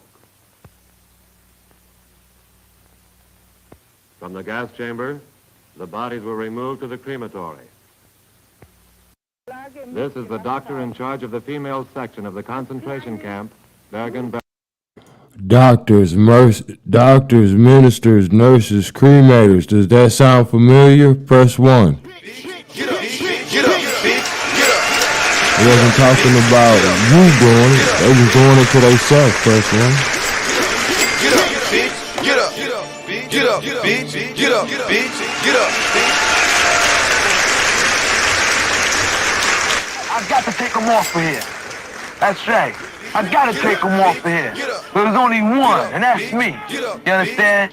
For all that fighting, you understand? The sucker think he good. The sucker think he can whoop me. And I know he can't whoop me. Hey, boy, the nigga whole style is chump. You understand? When it comes to me, you understand? So let me get mine first. Then after I get mine, you can do what you want to do. First, I'd like you to forget what the German people have done here. Heute den 24. Gets a fair share of the citizen man. Get what others are. Den 24. Get what the German people have done here. First, I'd like you to forget what the German people have done here. And although first, I'd like you to. So this bitch is in a Nazi concentration camp giggling and shit. Press 1. Get up, bitch, get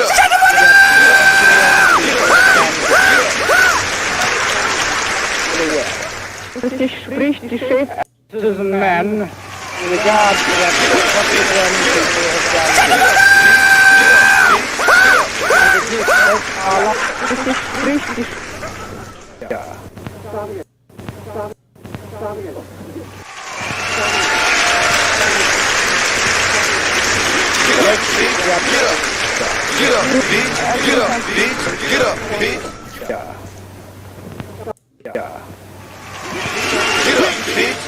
Heute den 24. April.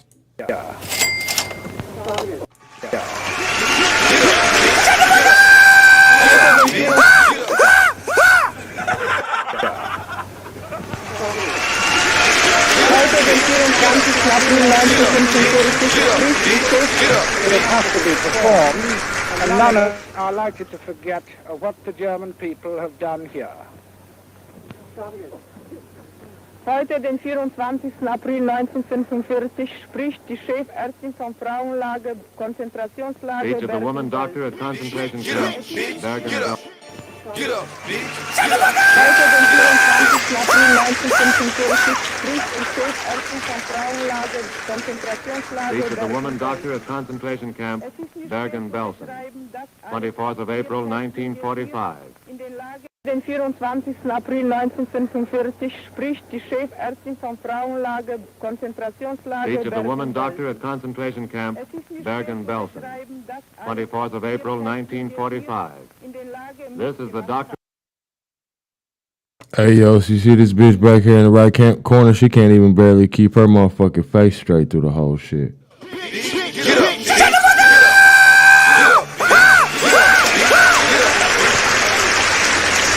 Heute, den 24. April 1945, spricht die Chefärztin vom Frauenlager, Konzentrationslager Speech of the woman doctor at concentration camp, Bergen-Belsen. 24th of April, 1945. This is the doctor in charge of the female section of the doctor in charge of the female. 24th of April, 1945. This is the doctor in charge of the female section of the concentration camp, Bergen-Belsen. She was a prisoner at this camp.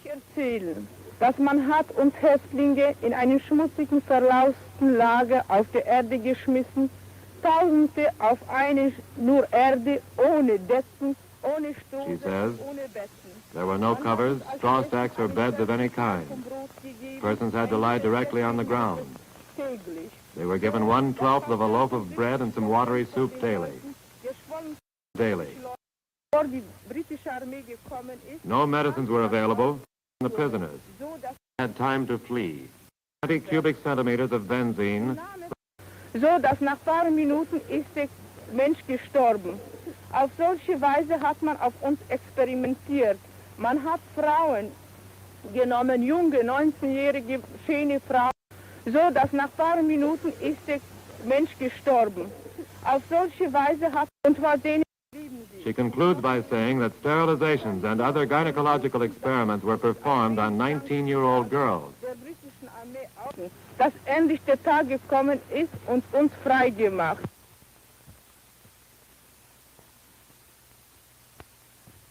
Kramer, camp commandant, is taken into custody.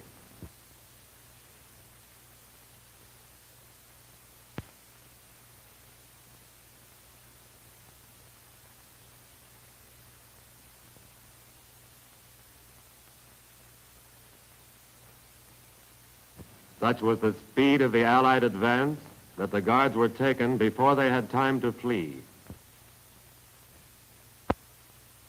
That the guards were taken before they had time to flee. That the guards were taken before they had time to flee. Get up, bitch. Get up. Such was the speed of the Get up, bitch. Get up. Such was the speed of the Such was the speed of the Allied advance that the guards were taken before they had time to flee.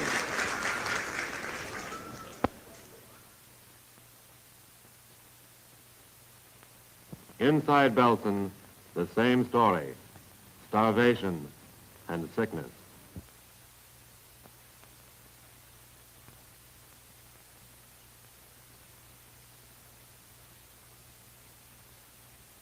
Liberated prisoners could not control their emotions.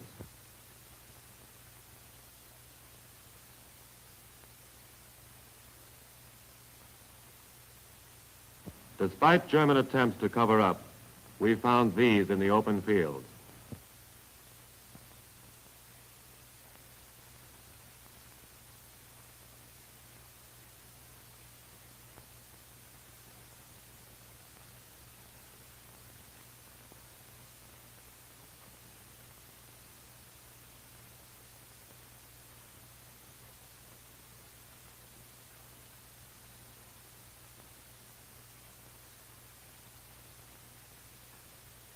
Clear-cut evidence of beatings and outright murder was on every hand.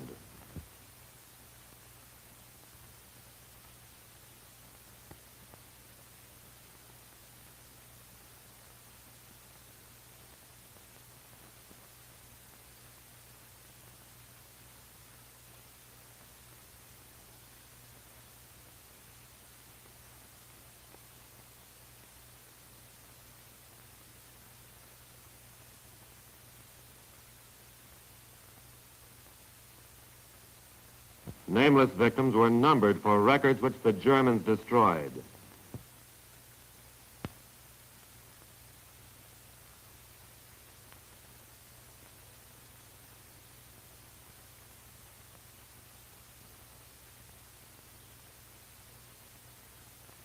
SS guards were impressed to clean up the camp area.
German woman guards were ordered to bury the dead.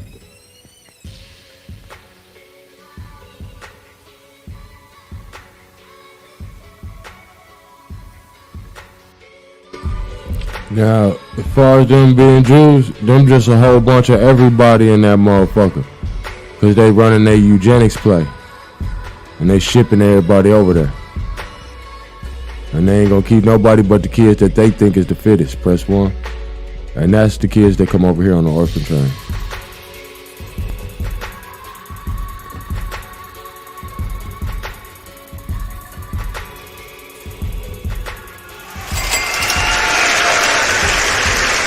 I got to take them off of here.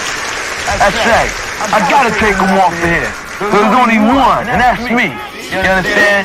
For all that fighting, you understand? The sucker think he good. The sucker think he can whoop me. And I know he can't whoop me.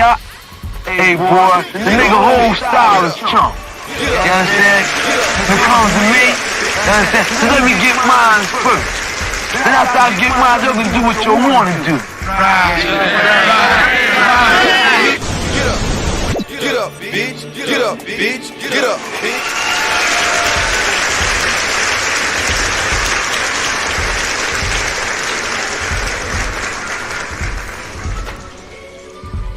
Yeah, man, this shit crazy.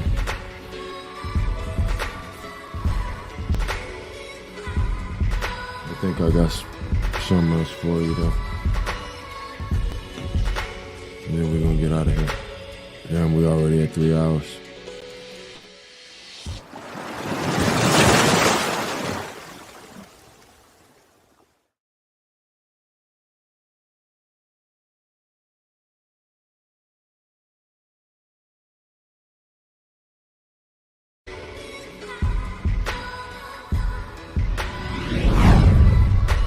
Disturbing allegations are surfacing in a very unexpected place. A man who was supposed to bring joy and holiness to the Jewish ritual of circumcision is now accused of something unthinkable, spreading a deadly disease to innocent babies. News 12's Tara Rosenblum joins us now with her special report, Cradle of Secrets. It's a topic that not many people want to talk about, but an unlikely whistleblower, a young Orthodox Jewish woman, is now speaking out. Now that we want to keep it on eugenics, but we about to wrap it up. And so what I want to show you is that these are all the same people. All right? And all they did was call them the Jews so they'd be left alone. So that they could build their utopia. But they wearing them disguise, press one. Look who the governor is. This nigga came over here, became a governor. He from Austria. Alright.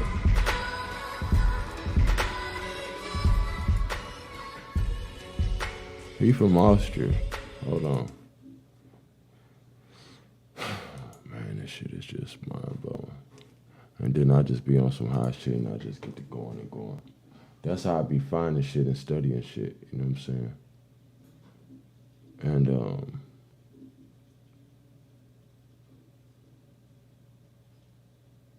we don't want to go there. I got one more for you, man. Cause that right there, that ain't even, that's just leaving me kind of on the cliffhanger.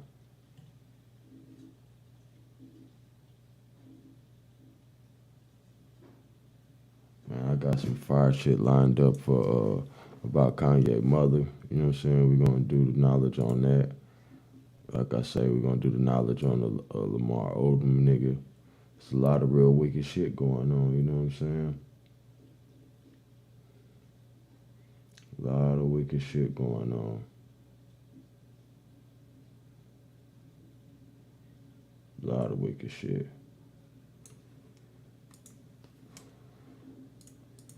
See, because all they was doing was separating the people, you know what I'm saying?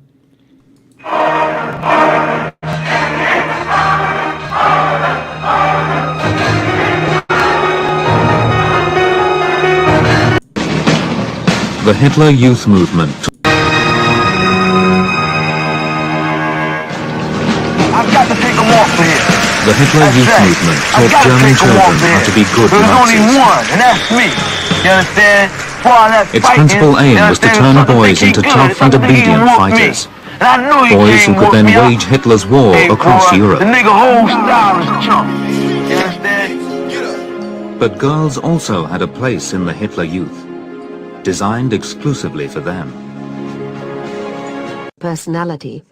It's wonderful to be part of such a huge movement of people, all thinking, feeling, and doing the same thing.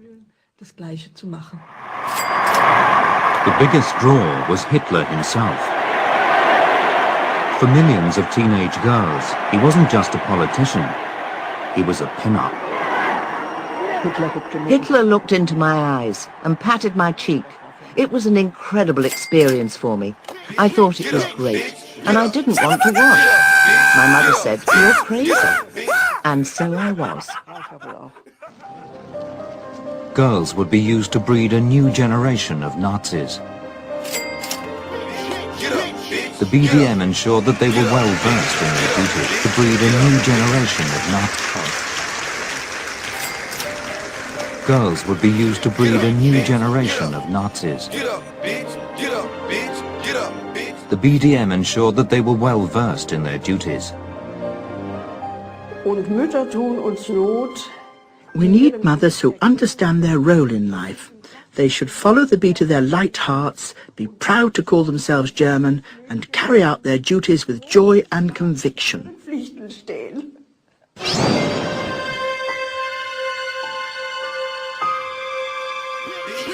The Hitler Youth Movement taught Germany's girls to become Hitler's most loyal servants. By the end,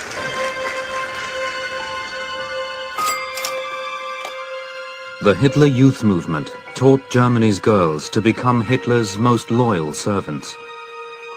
By the end of the war, they would be asked to sacrifice everything for their idol. Germany's girls to become Hitler's most loyal servants. By the end of the war, they would be asked to sacrifice everything for their idol.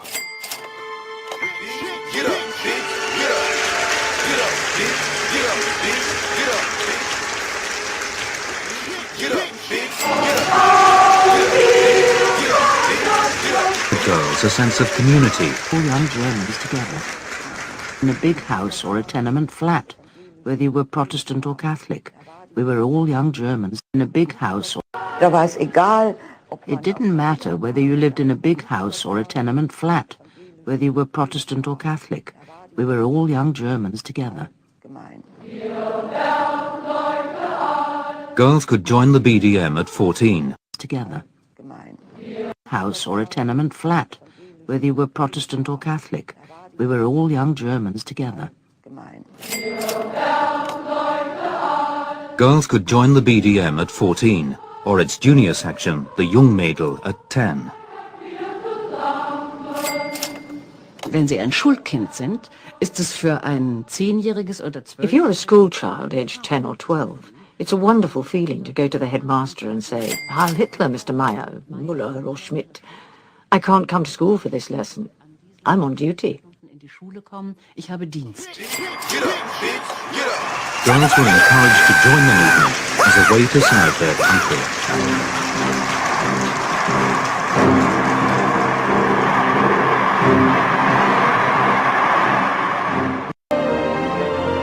Been a member. Of course, I'd have loved to have been a member. Of course, I'd have loved to. Of course, I'd have loved to have been a member. Of course, I'd have loved to have been a member. I envied all the girls who wore the blues on racial grounds.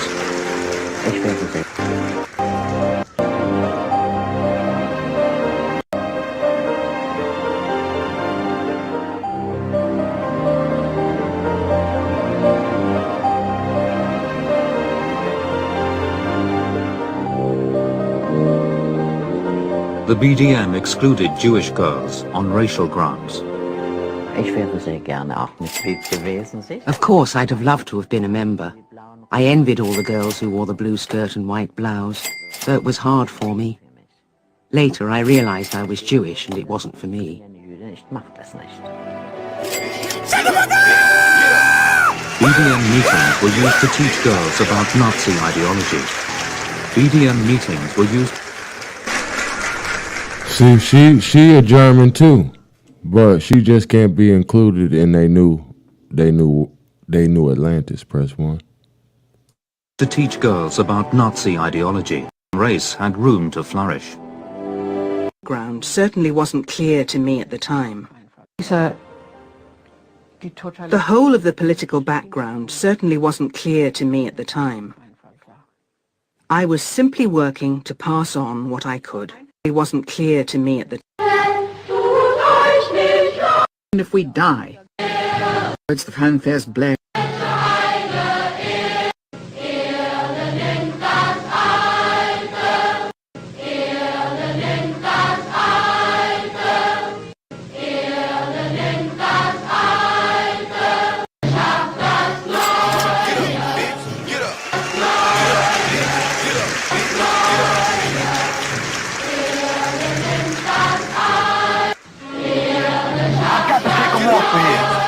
That's right.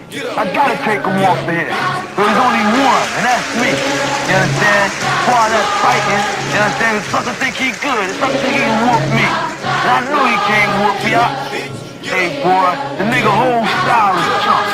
You understand? When it comes to me, you understand? Just let me get mine first. Then after I get mine, you can do what you want to do. Forwards. They look like they're ready for the Hawkin trying to press 1. Forwards, the fanfares blare.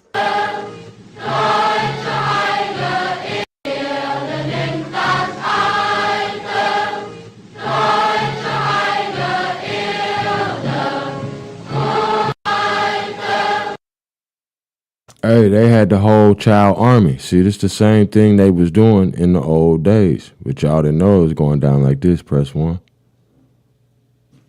Y'all didn't know it was going down like this. I know y'all didn't know it was going down like this, bro. Straight up, bro.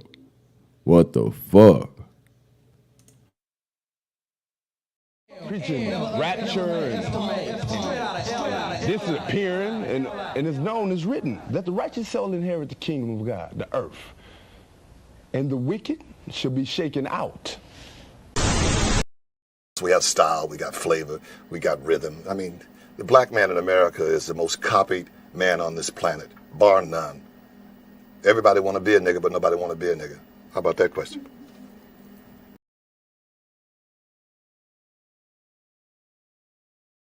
See all them old creeps over there, man?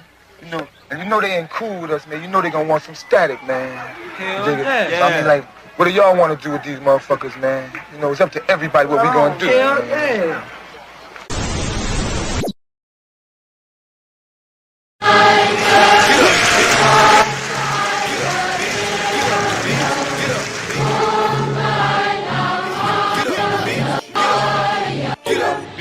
Girls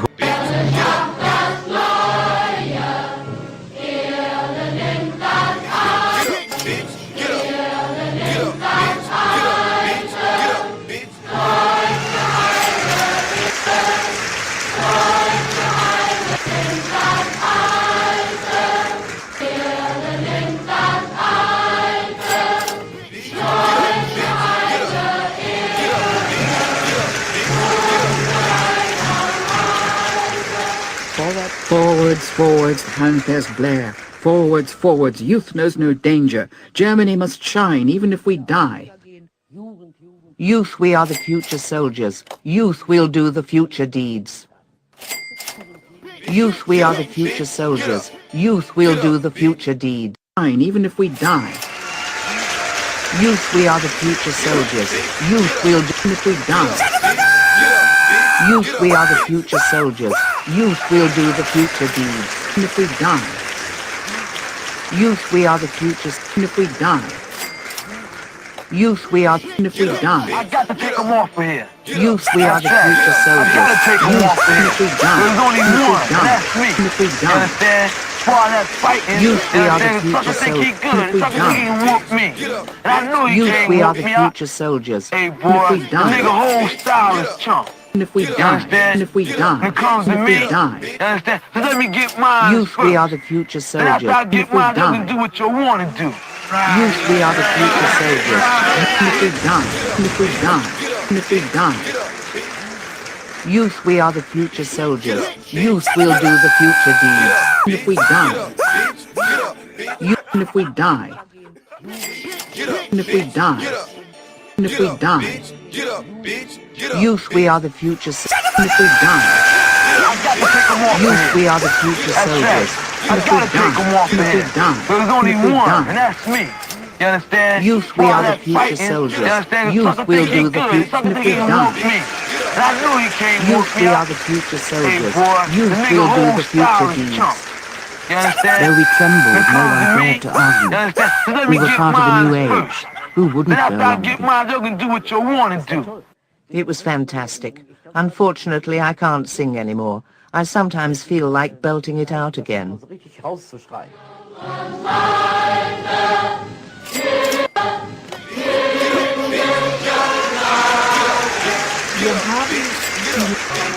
I got to take them off of here. I sometimes That's feel right. like belting I it gotta out take them again. off of here. There's only Anymore. I sometimes feel like belting it out again. Anymore. I sometimes feel like belting it out again. Anymore. I sometimes feel like belting it out again.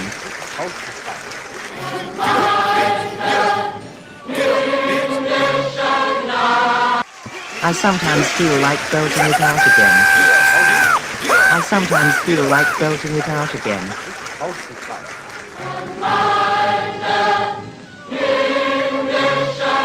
We just rattled off what we were taught because we thought it must be right. Because we thought it must be right. Thought it must be right. Weil ich glaube, das muss ja richtig sein. Weil Because we thought it must be right. We just rattled off what we were taught. diese Worte übernommen. We adopted those words unthinkingly. We adopted those words unthinkingly.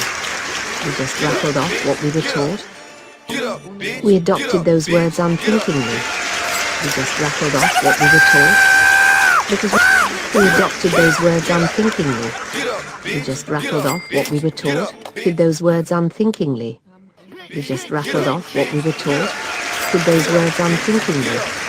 We just rattled off what we were taught, because we thought it must be right. Weil man glaubte, das muss ja richtig sein.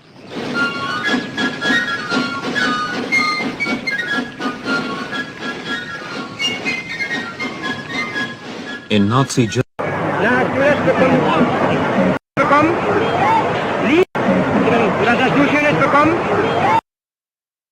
now you see the nigga in the Slavic. Now we know this one of they Slavic gods right here. Check it out. See him right here? See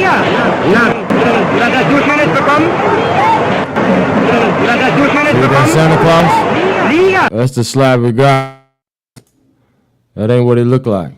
These motherfuckers ain't who they appear to be. You know what I'm talking about? I'm gonna get y'all out of here. Unfried your brain enough, press 1.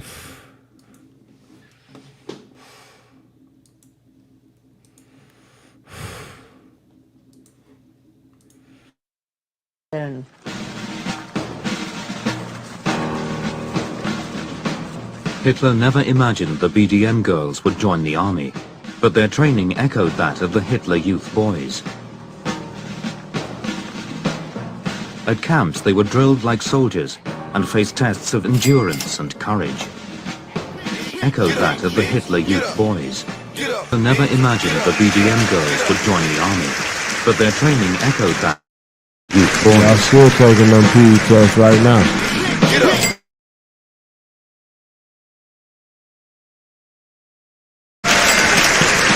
Yeah, I'm still taking them tests.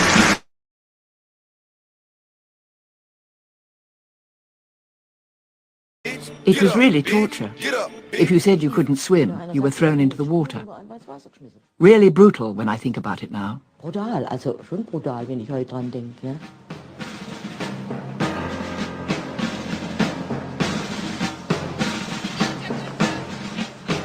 Marching was an important part of BDM life.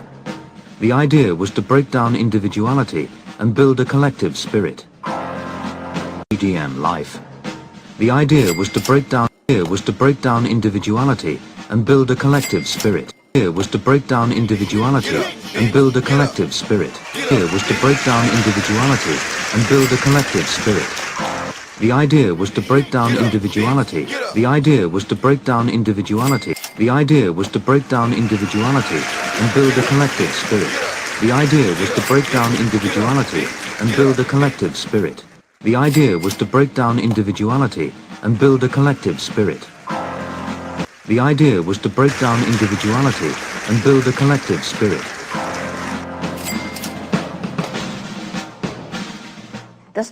Of course, if you want to get troops to move from one place to another, they have to march in step. Otherwise it won't work.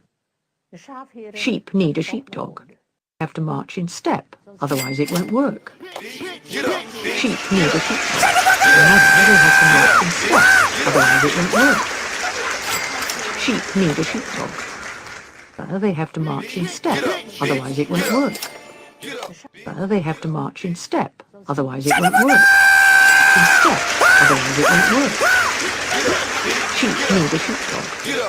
Marching in step. Otherwise it won't work. Sheep need a sheepdog. Otherwise it won't work. Sheep need a sheepdog. Marching in step has the same effect. It's all about discipline. So discipline.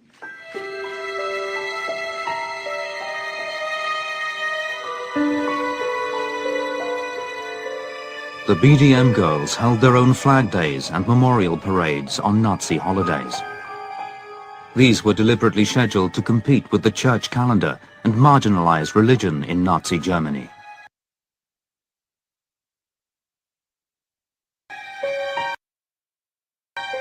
New recruits were sworn in at powerful torchlit ceremonies. Recruits were sworn in at powerful torchlit ceremonies. Powerful torchlit ceremonies.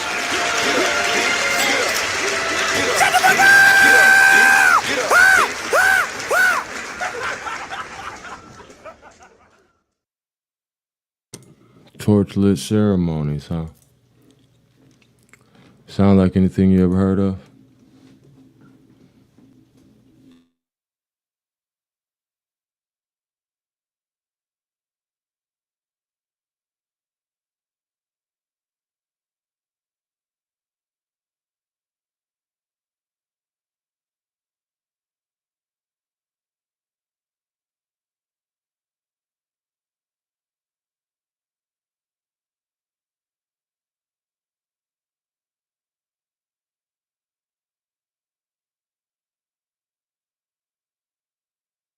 We ain't even get all the way there, tribe.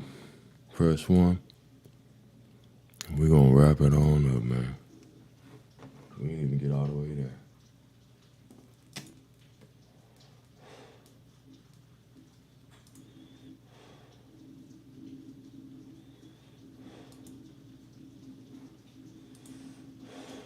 I said, it was at some torch-lit ceremonies, press 1. Get up, bitch. Get up. Get up, bitch. Get up. Get up. Get up, bitch. Get up. I got to take them off of here. That's right. I got to take them off of here. There's only one, and that's me. You understand? For all that fighting, you understand? If sucker think he good, if sucker think he can whoop me. And I know he can't whoop me. Hey, boy, the nigga whole style is chump. You understand? When it comes to me, you understand? Just let me get mine first. Then after I get mine, you can do what you want to do. Right.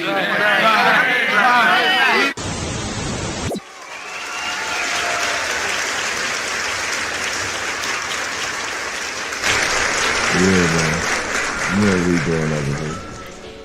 You know what we doing over here, man. Making you proud, man, to be a motherfucking Aboriginal. Let me give you one more.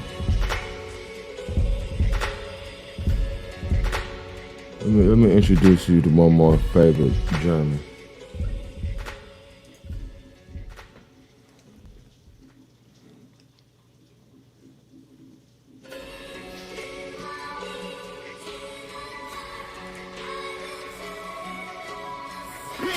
Get up, bitch. Get up.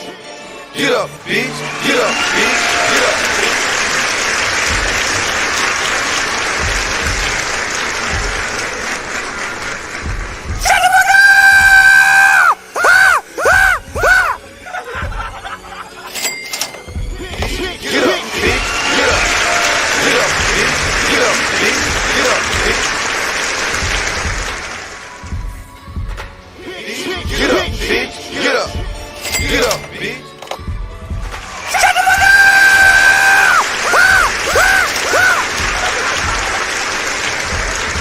I got to take them off of here. That's right. I got to take them off of here. Get up, bitch. Get up. Get up, bitch. I got to take them off of here. That's right. I got to take them off of here. There's only one, and that's me. You understand? For all that fighting, you understand? The sucker think he good. The sucker think he can whoop me. And I know he can't whoop me. Hey, boy, the nigga whole style is chump. You understand? When it comes to me, you understand? So let me get mine first. Then after I get mine, you can do what you want to do. Do you recognize this German? This is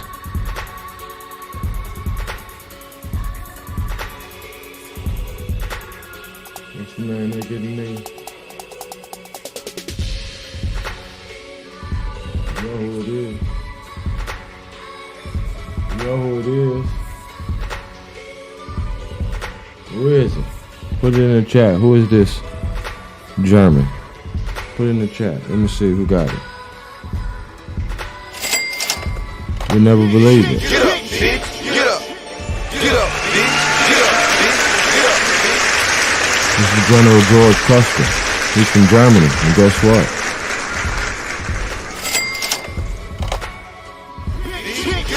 I got to take them off of here. That's right. I got to take them off of here. There's only one, and that's me. You understand? For all that fighting, you understand? The sucker think he good. The sucker think he can whoop me. And I know he can't whoop me. Hey, boy, the nigga whole style is chunk. You understand? You know When it what? comes to me, you understand? Just let me get mine first. Then after I get mine, you can do what you want to do. Right on. You know, everybody's been talking about these birch bark rolls, and we've studied the birch bark rolls. And this will be my last drop. We're going to bring it all in right here. All right, because the birch bark rolls are associated with the Hitler Youth. All right, from the birch bark rolls of the Woodcraft Indians by what is it? Eaton? What's his name? Seton. Ernest Thomas Seton, right? And it's supposed to be from the Ojibwe, Woodcraft Indians, right? Check it out, though. First off, just show you two little things here I found very, very interesting. Well, of course, as soon as you get into it, he's talking about in some prominent place in camp, set up the totem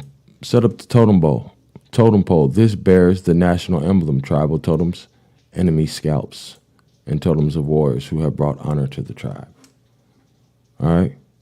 Why is you telling these kids about some motherfucking a totem with a scalp? Press 1. The fuck is he talking about? Get up, bitch. Get up. Get up. Get up.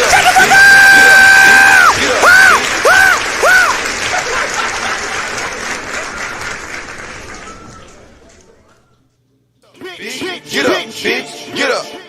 Get up, bitch. Get up, bitch. Get up, bitch. But you know what's even more interesting is that when you start researching birch bark and the birch bark rolls,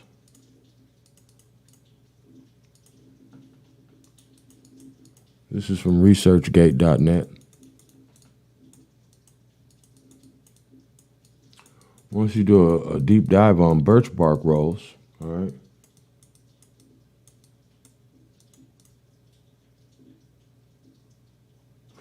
you're going to see that birch bark rolls have been found on numerous early Mesolithic sites in Europe. Wait, what?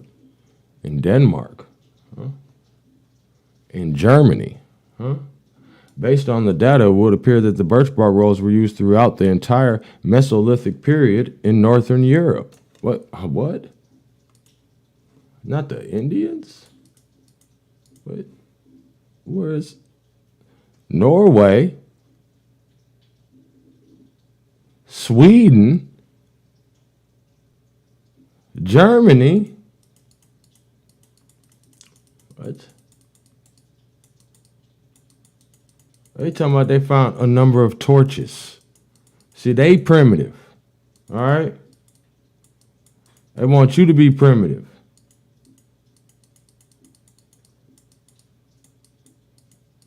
All right? Birch bark roll shit ain't got nothing to do with you. You living in motherfucking buildings, not no goddamn teepees.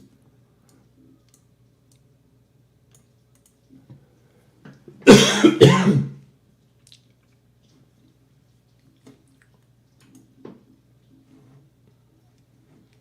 get him out of here, man. We done said too much. We done said too much. So now that you see how everything is kind of coming together here, and now that you see that these people are really all the same people, and they're all rather mixed up as well. Press 1.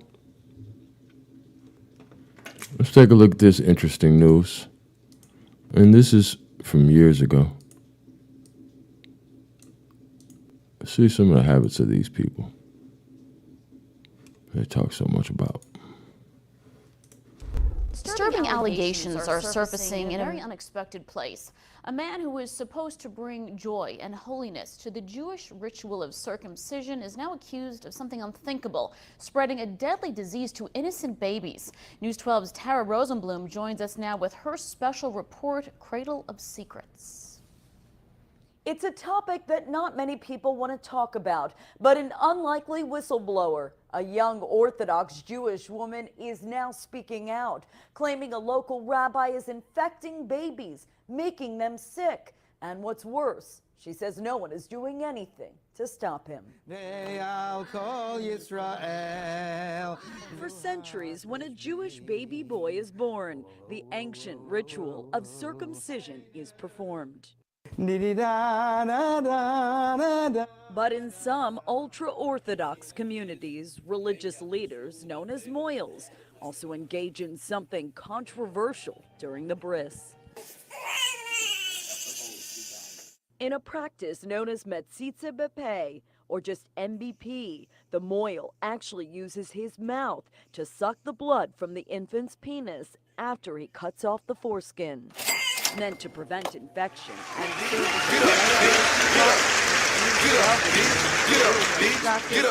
turned to suck the blood from the infant's penis after he cuts off the foreskin.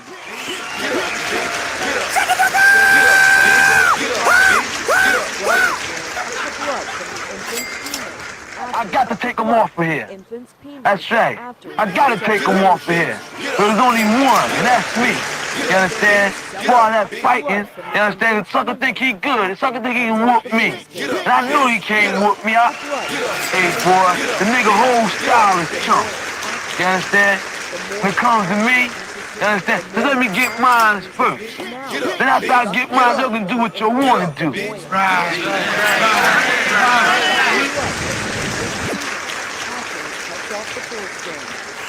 to prevent infection and serve as a celebration of life. News 12 has learned the little-known practice has turned into a curse for life for some babies involved in our area. And it's all because of a local rabbi who's alleged to have a sexually transmitted disease. The rabbis are going to take care of it. They won't let him get away with it. According to these documents,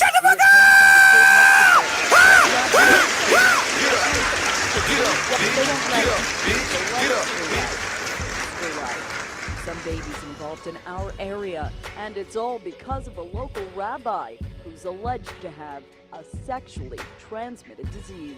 The rabbis are going to take care of it. They won't let him get away with it. According to these documents we obtained from the state health department,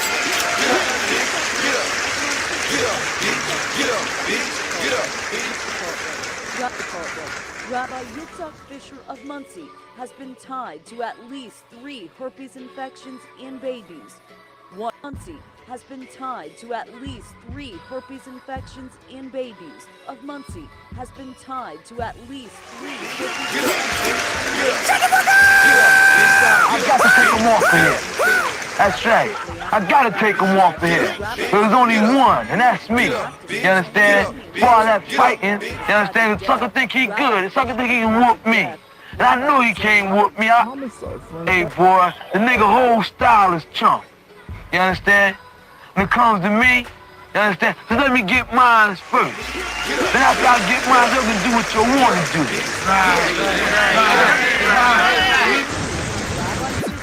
is still practicing MVP. She said she can prove Rabbi Fisher is still practicing MVP. Disguise her face and voice, claims she can prove Rabbi Fisher is still practicing MVP.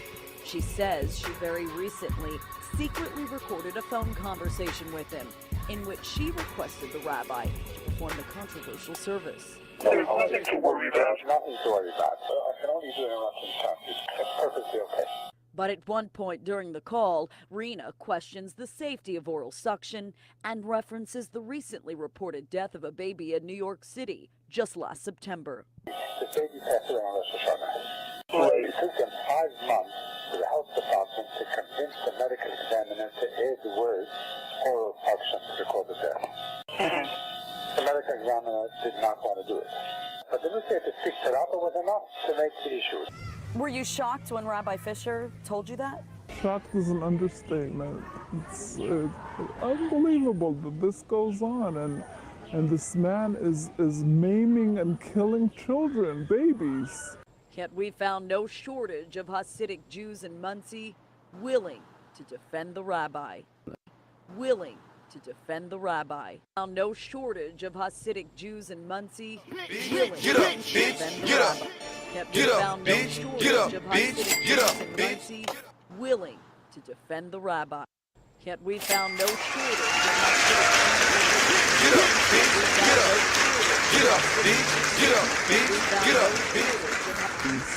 Yet we found no shortage.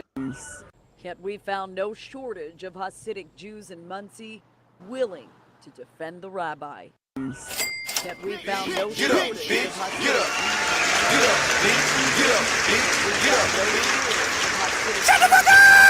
I got to take him off of here. That's right. I got to take him off of here. There's only one, and that's me. You understand?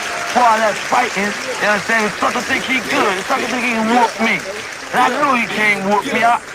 Hey, boy, the nigga whole style is chump. You understand? When it comes to me, you understand? So let me get mine first. Then after I get mine, you can do what you want to do.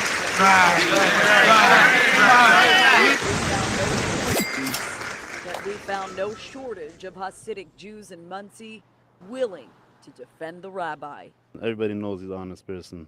And his actions. We used him and his son in the past, and we've been very happy with him. Traditionally, it's the right thing to do, and we think he's a good person, and we do it. Him and his son in the past, and we've been very... His actions. We used him and his son in the past, and we've been very happy with him. His actions. We used him and his We used him and his son in the past, and we've been very happy with him. Traditionally, it's the right thing to do, and we think he's a good person, and he's doing it right. Have a sexually transmitted... Put that way for them. But you never know when that someone else could have a sexually No idea what is happening. Informational Pam repeatedly tried to press charges against him, meaning Rabbi Fisher's hands are still free. So when it comes to enforcing the ban used to press charges against him, it appears their hands are tied anywhere in the because the victims' families refuse to press charges against him. Because the victims' families refuse to press charges against him anywhere in the state. Because the victims' families refuse to press charges against him, it appears their hands are tied when it comes to enforcing the ban, meaning Rabbi Fisher's hands are still free to perform a centuries-old ritual that could place another baby's life at risk. Now, while Rabbi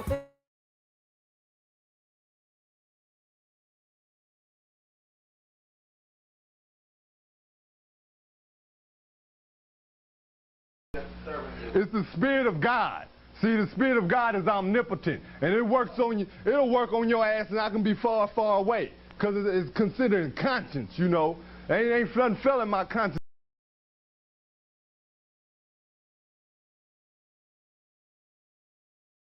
Just me and you, motherfucker. Just me and you. I put trademarks around your fucking eyes.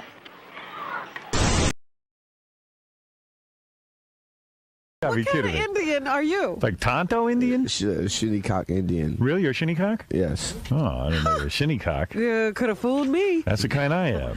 Hey. So you should be Big Chief Bastard, not Old Dirty.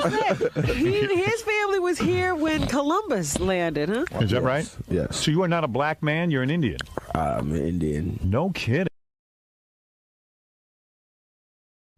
The devil is a motherfucking liar. So you know I ain't worried. Biatch. You won't speak on flesh. You want because you see flesh and shit. And you know why they always told you, a man can't be God. Huh? What you calling me for? I told you what I'm about. It's about getting lawyers, training them up in the words, the scriptures, and we're going to help the poor, the fatherless, that can't afford their legality fee. They can't afford justice. I know you all in for justice, huh? Just like white supremacists, huh?